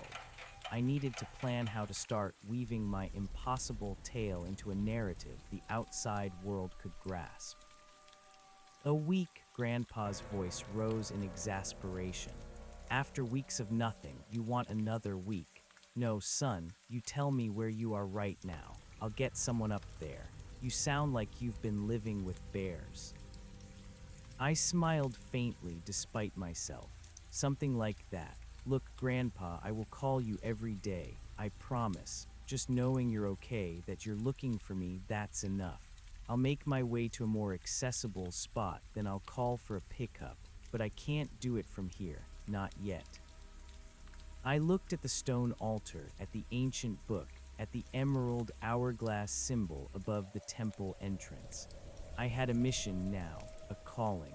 I couldn't just be whisked away by a helicopter before I fully absorbed and processed this profound transformation. I had responsibilities. Please, Grandpa, I pleaded, softening my tone. Just a few more days. I'll choose a meeting point, a place the Rangers know. I promise. There was a long silence. I could almost hear him thinking, weighing my words, recognizing the unshakable resolve in my voice. He knew me. He knew I wasn't prone to irrational behavior. All right, son, he finally said, his voice weary but resigned. But you better call me every day, you hear me? And if you don't, I'm sending every man and dog in 3 counties up there. You understand? I understand, Grandpa, and I will. Thank you, I love you. Love you too, son. Don't you dare go getting yourself lost again. The line clicked, the call was ended. I stared at the satellite phone. Its full signal bars a stark contrast to its previous inertness. The connection was made, the bridge was built, but the chasm between my reality and Grandpa's still stretched wide and deep. I tucked the phone back into my pack, then turned my attention back to the altar. The stone and the locket, their energy expended for the moment, rested silently on the ancient book. I picked them up, the stone warm and smooth, the locket cool and familiar. They were no longer just objects. They were keys to perception, conduits of power, tangible links to the Monashees. I had to retrace my steps. The descent would be challenging, even with my new abilities. The energy lines, while guiding, were not always easy paths. They wound through dense forests, across treacherous scree, and along narrow ridges. But now I had a specific goal, to return, to share my story, to become the Monashee's voice. Before I left the temple, I spent several hours in quiet contemplation. I touched the ancient book again, allowing its knowledge to further settle into my being. I walked the cavernous halls, my hands brushing the cool, glowing stone, feeling the immense history and power radiating from the walls. I stood beneath the emerald hourglass, letting its vibrant energy infuse me, solidifying my purpose. I felt the presence of the Guardians more strongly than ever now. Arthur's resolute determination, Amelia's gentle strength, Eleanor's profound wisdom, Alistair's serene acceptance, and the matriarch's unwavering protection. They were with me not as spectral figures, but as an intrinsic part of my heightened awareness, a chorus of silent counsel that resonated within my soul. They had chosen me, and now they would guide me. My journey down from the high peaks began the following morning. The descent was indeed arduous, but my enhanced senses made it navigable. I saw the shimmering energy lines more clearly, allowing me to pick the safest footing to anticipate changes in the terrain. My body, hardened by weeks in the wilderness, moved with a newfound agility and endurance. I was no longer fighting the mountains. I was moving with them, a part of their living flow. I called Grandpa every day as promised. The calls were brief, often interrupted by static, a convenient excuse for my evasiveness. I kept my location vague, assuring him I was steadily making progress downwards towards a more accessible area. He continued to press for details, for exact coordinates, but I gently sidestepped, explaining the difficulty of getting a clear fix in such dense terrain. He grumbled, but his relief at hearing my voice each day kept him from escalating the search. As I descended, the landscape slowly transitioned.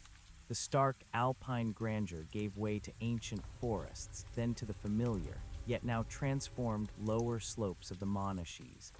I passed places I had camped before, seeing them now with new eyes, perceiving the subtle energies that pulsed beneath the surface. The river snaking through the valley, the hidden waterfalls, the sun-dappled meadows, each place vibrated with a unique, discernible energy.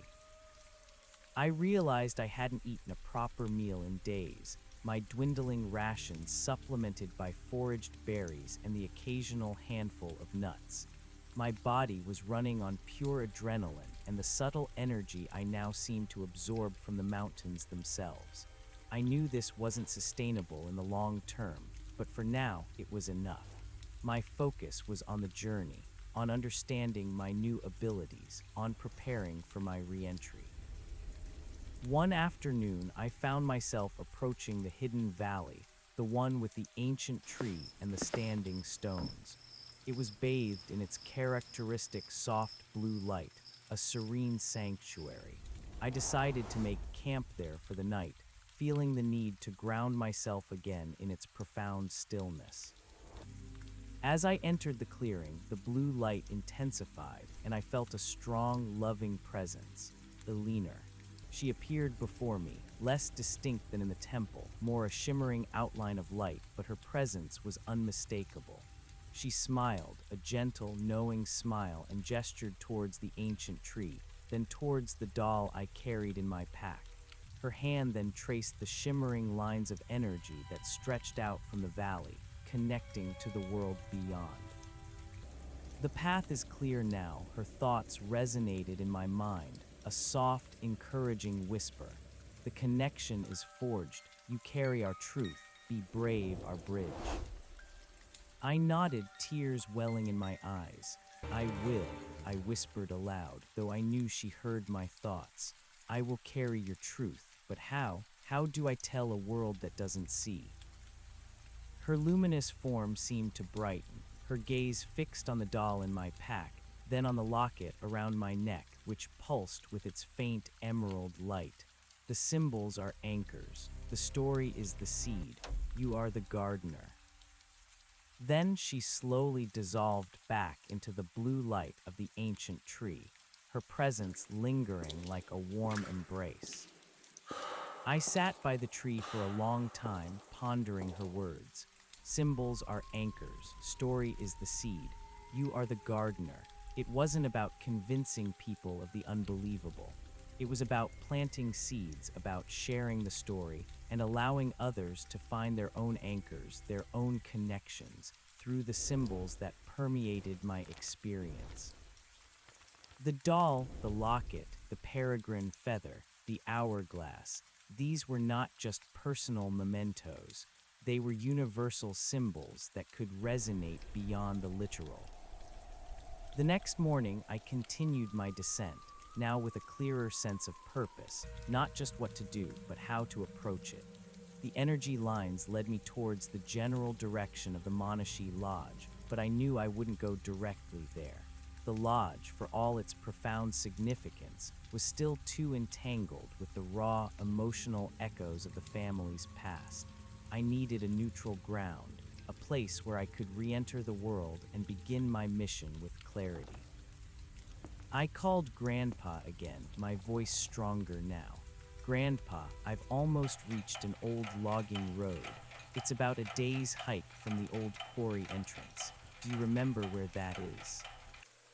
The quarry, yes, I know it. Used to hunt elk in that area years ago. It's a rough road, son, not much more than a track anymore.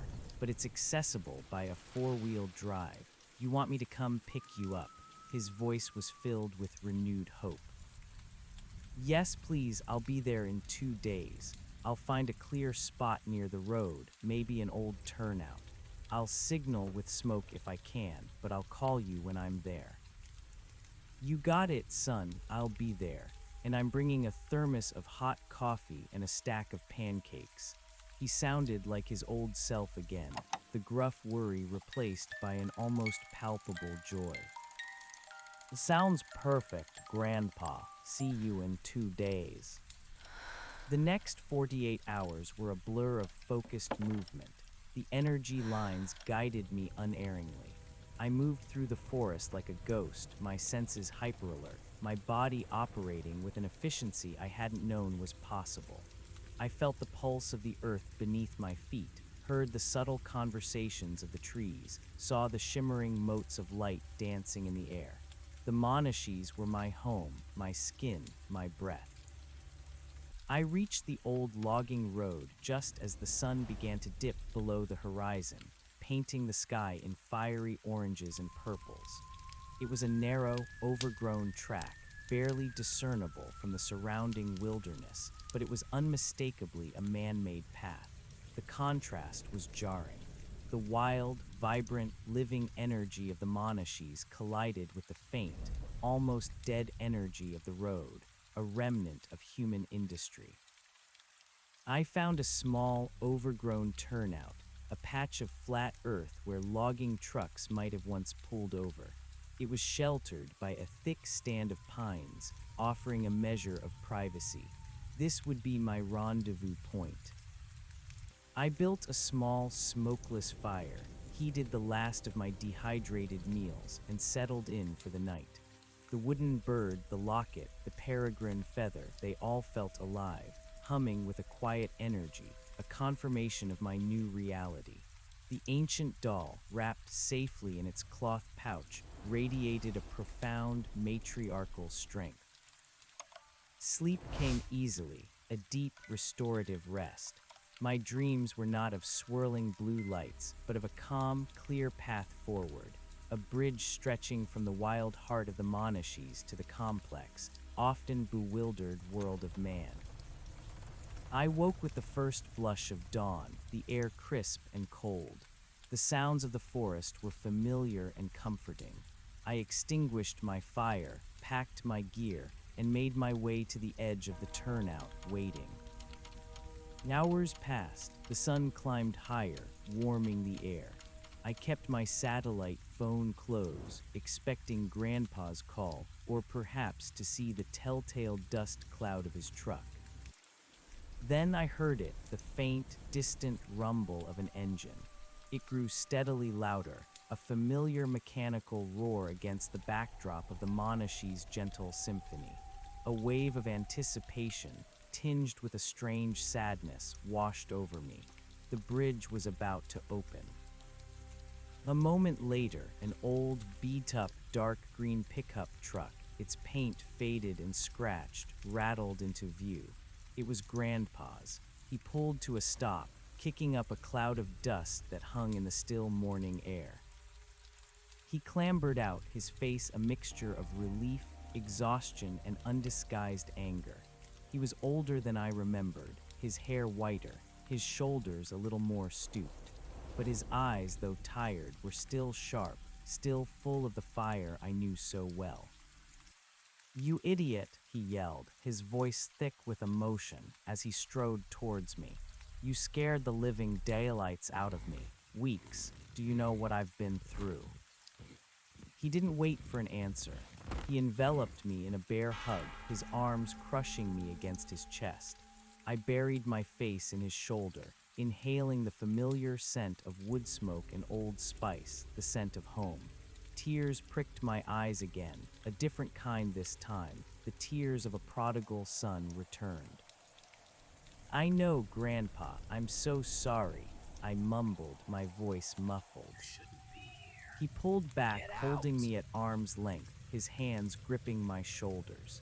He looked me over, his eyes scrutinizing my lined, tanned face, my wilderness-worn clothes, my sharpened gaze. He saw the changes I knew he did, his brow furrowed. You've lost weight, he observed, not unkindly. But you look strong, different. What happened to you, son? Before I could answer, he noticed the peregrine feather tucked into my hatband. He reached out, his fingers brushing the soft plume. That's a fine feather. Peregrine, isn't it? Haven't seen one that close in years. He paused, his gaze lingering on the feather, then on my face. A flicker of something passed through his eyes, curiosity, perhaps a hint of the recognition he always had for the mysteries of the wild.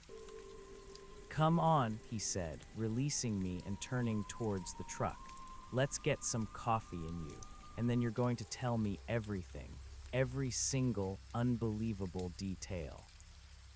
He had brought the thermos and a stack of pancakes, just as he promised. We sat on the tailgate of his truck, the Monashees towering behind us, silent and watchful. The coffee was hot and strong, the pancakes sweet and comforting. It was a taste of normal, a taste of home, after weeks of the raw wilderness. As I ate, I began to tell him my story. I started from the beginning, from the unsettling atmosphere of the lodge, the strange dreams, the discovery of Arthur's journal. I tried to keep it simple, straightforward, omitting the parts I knew would sound utterly insane, at least for now. I focused on the tangible, the journals, the locket, Amelia's doll and music box, the quarry. He listened quietly at first, occasionally grunting or nodding.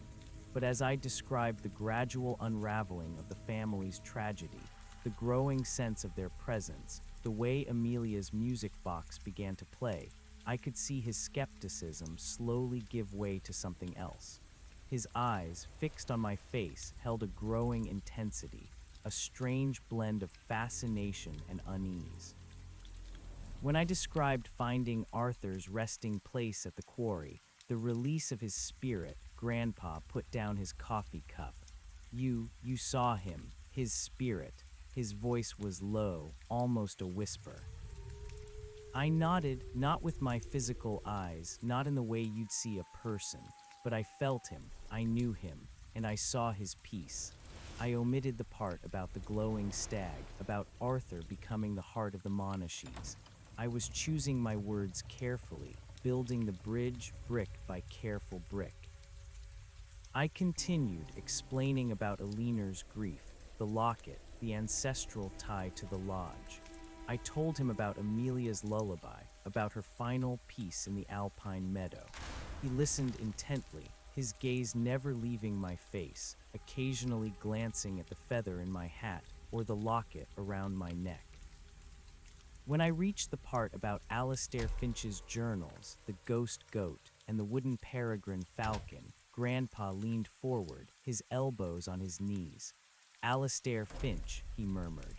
I remember my own grandpa, your great-great-grandpa, talking about an old surveyor who went missing in these mountains, said he became one with the peaks. Always thought it was just a fanciful tale. You found his journals. Yes, Grandpa, in a hidden cabin by a secret lake. He wasn't lost. He chose to stay. He became a guardian. His eyes widened slightly, but he didn't interrupt. He let me continue, sensing, I think, that I was building towards something even more profound. I told him about the ancient doll, about the matriarch's portrait, about the ancient key, the one that had unlocked the grandfather clock and the music box. I explained how it all led to the hidden valley, to the ancient tree, to Elinor's final message. She said I was the bridge. I finished, my voice soft, almost reverent. She said the Monashees had chosen me. Grandpa sat back, silent for a long moment, staring out at the vast, green expanse of the mountains. He ran a hand through his white hair. Chosen, you say, he repeated slowly, almost to himself. My grandpa used to say these mountains had a spirit, a kind of ancient magic. He said some people, they just disappeared into it, never thought much of it, always figured it was just old settler superstitions. He turned to me, his gaze piercing. But you're talking about spirits, ghosts, guardians. and you say you can see them. I took a deep breath. This was it, the real test. Not exactly see, Grandpa, not like I see you, but I can perceive their energy. I can feel their presence. I can see the flow of the mountain's own energy, its ley lines. It's like a new sense, a new way of understanding the world. I held out my hand and focused. I willed the faint blue glow to appear, just for a moment. It flickered into existence, a subtle, ethereal light emanating from my palm. Grandpa's eyes, already wide, grew even wider. He stared at my hand, then at my face, a mixture of shock and dawning belief warring in his expression. "What in God's name?" he whispered, his voice hoarse. "This is the new tie, Grandpa. This is what it means to be chosen. The Monashis are alive. They have guardians, ancient spirits who protect them and who guide those who are lost or who are meant to find their path within them." I let the light fade, my hand returning to normal. Arthur, Amelia, Eleanor, Alistair, the matriarch, they're all part of it now. They're the benevolent presences, and I'm supposed to be their bridge to the outside world. To carry their story. He sat in stunned silence, his gaze still fixed on my hand, then sweeping across the silent mountains. He believed me, or at least he was forced to confront the possibility that the unbelievable was now undeniable. "So," he finally said, his voice still low, "you're saying my boy Arthur, he's at peace. He's part of this mountain spirit." "Yes, Grandpa, he found his purpose. He became the heart of the Monashis. He's free, and he's watching over the land he loved." A single tear traced a path down Grandpa's weathered cheek, not a tear of sorrow, but of profound relief. "My boy," he choked out, wiping his eye with the back of his hand. "All these years, I always felt he was still out there somehow. Not gone, not truly gone." He looked at me, a deep gratitude in his eyes. "You brought him peace. You brought them all peace." "They brought me purpose, Grandpa," I corrected softly. "They showed me a different way to see the world, and they gave me a mission." "A mission," he repeated, a hint of his old skepticism returning, but now tempered with wonder. "And what might that be exactly? Are you going to be living up in those mountains forever, talking to tree spirits?" I smiled. "No, Grandpa. My mission is to tell their story, to remind the world that there's more to these mountains and to life than meets the eye, that there's a delicate balance, an ancient wisdom, a spirit that needs to be honored and protected. I'm the bridge between their world and ours." He considered this, his gaze distant. "The world won't believe you, son," he warned, his voice practical. "They'll think you've gone mad. Weeks alone in the wilderness, they'll say." "I know," I admitted, "but Eleanor said the symbols are anchors, the story is the seed. I don't need everyone to believe me right away. I just need to plant the seed, and I'll use the symbols. The locket, the peregrine feather, the wooden bird, the doll, they'll be my anchors, tangible pieces of an intangible truth." He looked at the locket, then at the wooden bird I now held in my hand, then at the feather. He saw the shift in my entire being, the quiet strength that radiated from me. He knew I wasn't just spouting nonsense. "So what's the first step of this mission?" he asked, a glint in his eye, perhaps a touch of pride in his unusual grandson. "First step," I said, a new resolve hardening my voice, "is to go back to the lodge. It's where it all started. It's a key part of the story. I need to make sure it's safe, and then I need to figure out how to share what I've learned, how to be the Monashi's voice." Grandpa nodded slowly. "The lodge, it's been empty all this time. We didn't want to touch it after everything, but maybe you're right. Maybe it needs to be understood, not just abandoned." He paused, then looked at me, a question in his eyes. "You said make sure it's safe. What does that mean?" You shouldn't be It means, I replied, a out! profound sense of purpose settling over me, that the lodge was a gateway, a place where the veil was thin. Now, with the family at peace, it should be a place of quiet reflection, a testament to their story, not a place of fear. I need to ensure that the balance is maintained, that its energy is understood and respected. He didn't fully grasp it, I knew, but he respected my conviction. He saw the transformation in me, the deep peace that now resided where fear and confusion once had. "All right, son," he said, pushing himself up from the tailgate. "Let's get you cleaned up first. You smell like a wild animal. Then we'll go back to the lodge together." He looked at me, a rare, soft smile on his face. "And you can keep talking, I'm listening." The drive back to civilization was surreal. The paved roads, the occasional passing car, the distant hum of traffic, it all felt alien, jarring after weeks of pure wilderness. I held the ancient doll in my hands, its presence a constant reminder of my new reality. Grandpa, true to his word, didn't bombard me with questions, but every now and then he'd glance at me, a thoughtful expression on his face, as if trying to reconcile the grandson he knew with the transformed being sitting beside him. We stopped at his small cabin just outside the nearest town, a familiar, comforting place filled with the scent of pine and old books. He insisted I take a long, hot shower, shave, and change into clean clothes. As the hot water cascaded over me, washing away the grime of the wilderness, I felt a strange sense of detachment. The physical cleansing was welcome, but the spiritual essence of the Monashees remained, woven into my very core. I looked at my reflection in the mirror, a leaner, more weathered face, eyes that held a depth they hadn't before. I was the same person, yet irrevocably different. The locket still hung around my neck, the peregrine feather still adorned my hat. These were no longer just accessories, they were extensions of my being, symbols of my new identity. After a hearty, home-cooked meal, real food, a luxury I hadn't realized I missed so intensely, we made plans to return to the lodge the following morning.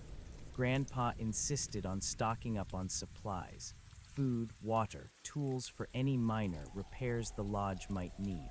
He treated it like a practical excursion, but I knew by the way he looked at me that he understood there was more at stake. The next morning, under a sky of brilliant blue, we drove back towards the Monashees. The familiar gravel road led us deeper into the mountains, the trees growing taller, denser, their presence more palpable. As we neared the lodge, I felt its familiar hum, but it was different now. Not oppressive, not melancholic, but quiet, almost expectant.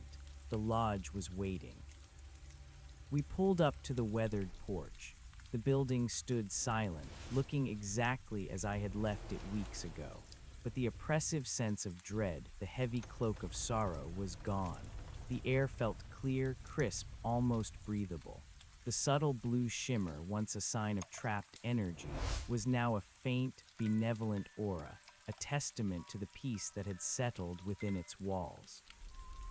"It feels lighter," Grandpa murmured, his voice hushed as he stepped onto the porch. He looked around, his senses, perhaps, picking up on the absence of the negativity he had once instinctively felt. "They're at peace, Grandpa," I confirmed. "The lodge is no longer a prison, it's a sanctuary, a memorial." We entered. The air inside was still dusty, but free of the pervasive chill. Sunlight streamed through the windows, illuminating dust motes dancing in the silent rooms. I walked through the familiar spaces, my hand brushing the banister, touching the old furniture. I felt the echoes of Elinor, of Amelia, of Arthur, but they were echoes of quiet contentment now, not sorrow. I went to Amelia's room first. It smelled of old lace and sunshine, just as I had left it. Her doll still sat on the bed, its little dress faded, its eyes serene. Her music box, its lid closed, rested on the nightstand. I touched it and felt a gentle warmth, a faint whisper of her lullaby, but it didn't play. Its purpose here was fulfilled. In the study, Arthur's journals were still on the desk, undisturbed. His map of the Monashees, marked with the stag symbol, seemed to glow faintly for my new vision. I saw the energy lines of the mountain, shimmering through the very walls of the lodge, converging slightly here, then diverging again. The lodge was indeed a nexus point, a natural gateway. The grandfather clock in the main hall was silent, its pendulum still. I ran my hand over its dark wood. It was an anchor, a symbol of the hourglass, but its active role was complete. I knew what I needed to do. The lodge was clean, peaceful, but it wasn't a museum. It was a living testament, and it needed a voice, a story to tell. I walked into the kitchen, the sunlight bright and cheerful. "Grandpa," I said, "I have an idea. It's going to be difficult. It's going to take a lot of work, but I think it's the beginning of my mission." He looked at me, a question in his eyes. "What kind of idea, son?" "The Monashees need to be protected. Their stories need to be shared. This lodge, it's the perfect place to start. It's where it all happened. It's where their spirits found peace. It should be a place where others can come, not just to understand the Monashees, but to feel their presence, to learn from them." Grandpa's eyebrows raised. "You mean a retreat, a nature center, like those park visitor centers, but different?" "Different," I confirmed. "A place of learning, a place of understanding, a place to connect with the subtle energies of the Monashees. We could restore it, make it safe, welcoming. We could share Arthur's journals, Eleanor's story, Alistair's wisdom. We could create a space for people to truly experience the magic of this place, not just the physical beauty, but the spiritual depth." He walked to the window, looking out at the vast, wild expanse of the Monashees. "It's a huge undertaking, son. Years of work and money, a lot of money."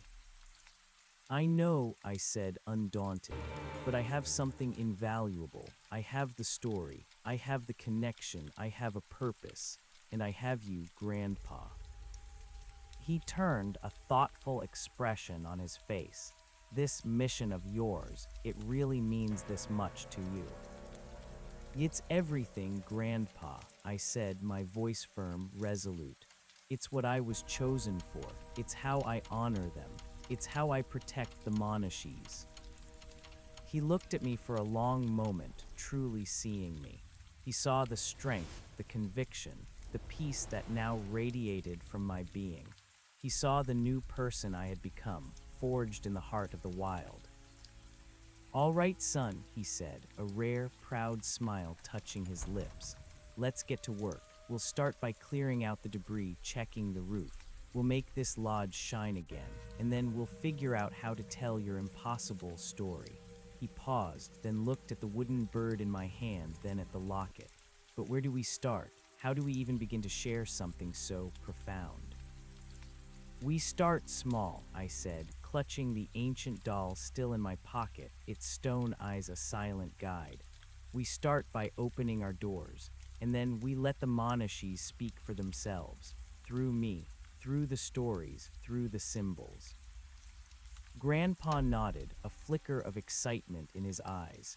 He might not fully comprehend the spiritual depth of my mission, but he understood the practicalities, the commitment, the dream. And he saw his grandson, finally, truly alive, truly engaged with a purpose. We spent the rest of the day at the lodge, clearing away dust, opening windows, letting fresh air and sunlight pour into every room. It was hard, physical work, but it felt meaningful, purposeful. Every sweep of the broom, every scrub of a surface felt like an act of reverence, a step towards fulfilling my new role. As evening fell, painting the Monashees in hues of purple and gold, we sat on the porch, watching the stars begin to emerge. The lodge felt different now, cleansed, expectant. The faint blue shimmer still pulsed, but it was gentle, welcoming. You know. You know, Grandpa mused, his voice quiet, almost lost in the vastness of the darkening mountains. My own grandpa, he always talked about a different kind of wealth in these parts. Not gold, not timber, but something else, something you couldn't put a price on. Said the Monashees had a way of showing it to you if you were willing to listen. He looked at me, a soft, knowing look. I think you found it, son. A profound sense of peace settled over me, deeper and more complete than any I had known before. I think so too, Grandpa. The work began in earnest the next morning. Grandpa, with a gruff determination that belied his age, threw himself into the practicalities. He knew construction, repairs, and how to get things done in the wilderness. He brought tools, supplies, and an unwavering belief in my vision, even if he didn't fully grasp its spiritual nuances. He patched leaks in the roof, replaced broken windows, and cleared fallen trees from the access road, grumbling about damn lazy nature, but with a glint of satisfaction in his eyes. I worked alongside him, my new perception making me surprisingly efficient. I could feel the structural weaknesses in the old timber, the pathways of dampness in the walls. I cleaned, repaired, and meticulously organized, guided by the subtle energies that permeated the lodge. Each task felt like an act of devotion, restoring not just a building, but a sacred space. As we worked, I continued to tell him the full story, filling in the gaps I'd initially omitted. I spoke of the matriarch, her lineage, the sacred purpose of the Monashees as a bridge. I described the temple and the high peaks, the ancient book, the spinning hourglass stone.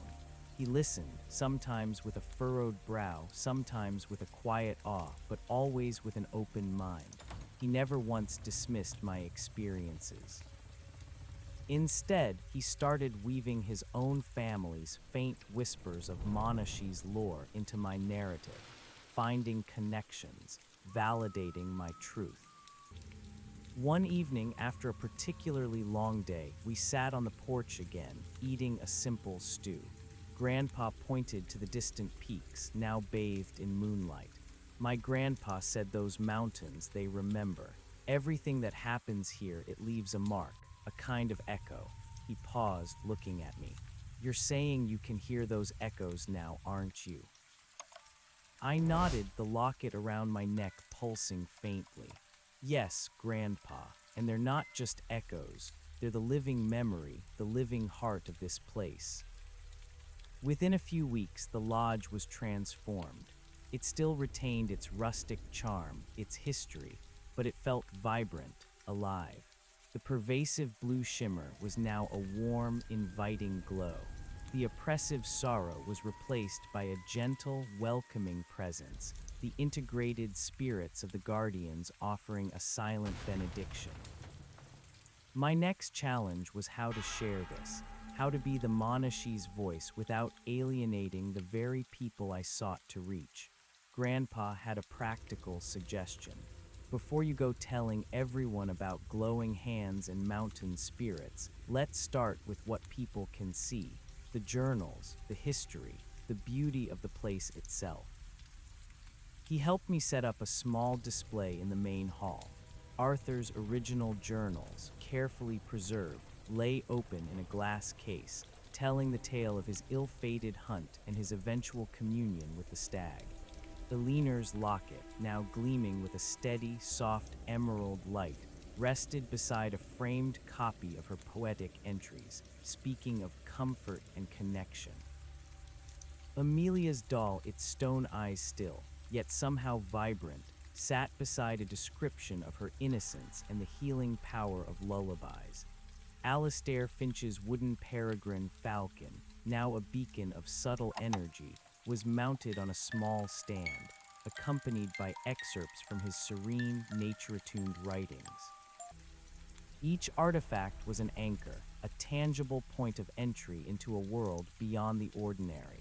I crafted carefully worded descriptions, hinting at deeper mysteries without explicitly stating the unbelievable. I wrote of unseen connections, the spirit of the mountains, the profound peace found in surrender. I presented the Monashees as a place of healing, discovery, and profound personal transformation. Our first visitors were small groups, local hikers, history enthusiasts, a few adventurous tourists. They came for the mountains, for the lodge's history, for a unique wilderness experience.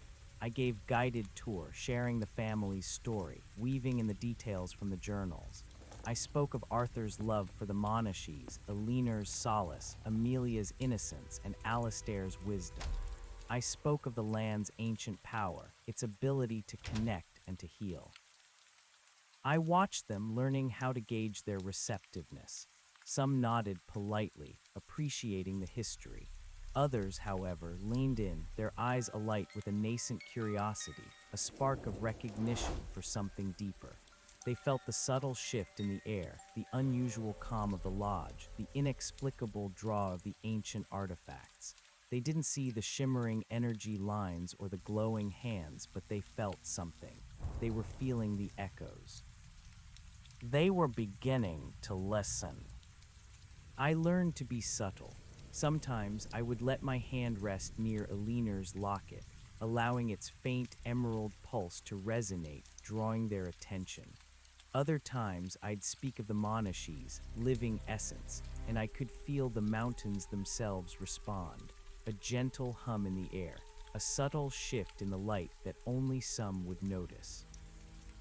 The peregrine feather, still tucked into my hatband, became a silent symbol of guidance and connection for me. When I felt unsure, I'd instinctively touch it, and a wave of calm clarity would wash over me, a whisper of Alastair's serene wisdom. Word spread slowly. People spoke of the Monashees Lodge, not just as a beautiful, historic retreat, but as a place of quiet wonder, a place where one could feel a unique connection to nature. Visitors started asking more profound questions, sharing their own intuitive feelings, their own experiences of something unseen in the mountains. The seeds were taking root.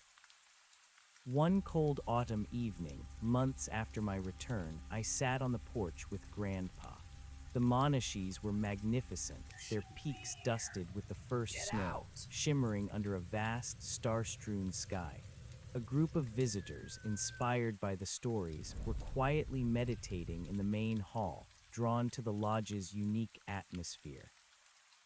"You know, son," Grandpa said, a thermos of steaming tea between us, "I still don't rightly understand half of what you tell me. Spirits, energy lines, ancient temples." He chuckled softly. "But I see it. I see the difference you've made, not just to this old lodge, but to these people. You've given them something they didn't know they were missing."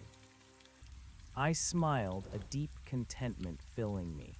"It's not me, Grandpa. It's the Monashees. I'm just the voice, the bridge." He nodded, taking a sip of his tea. "A damn fine bridge, if you ask me.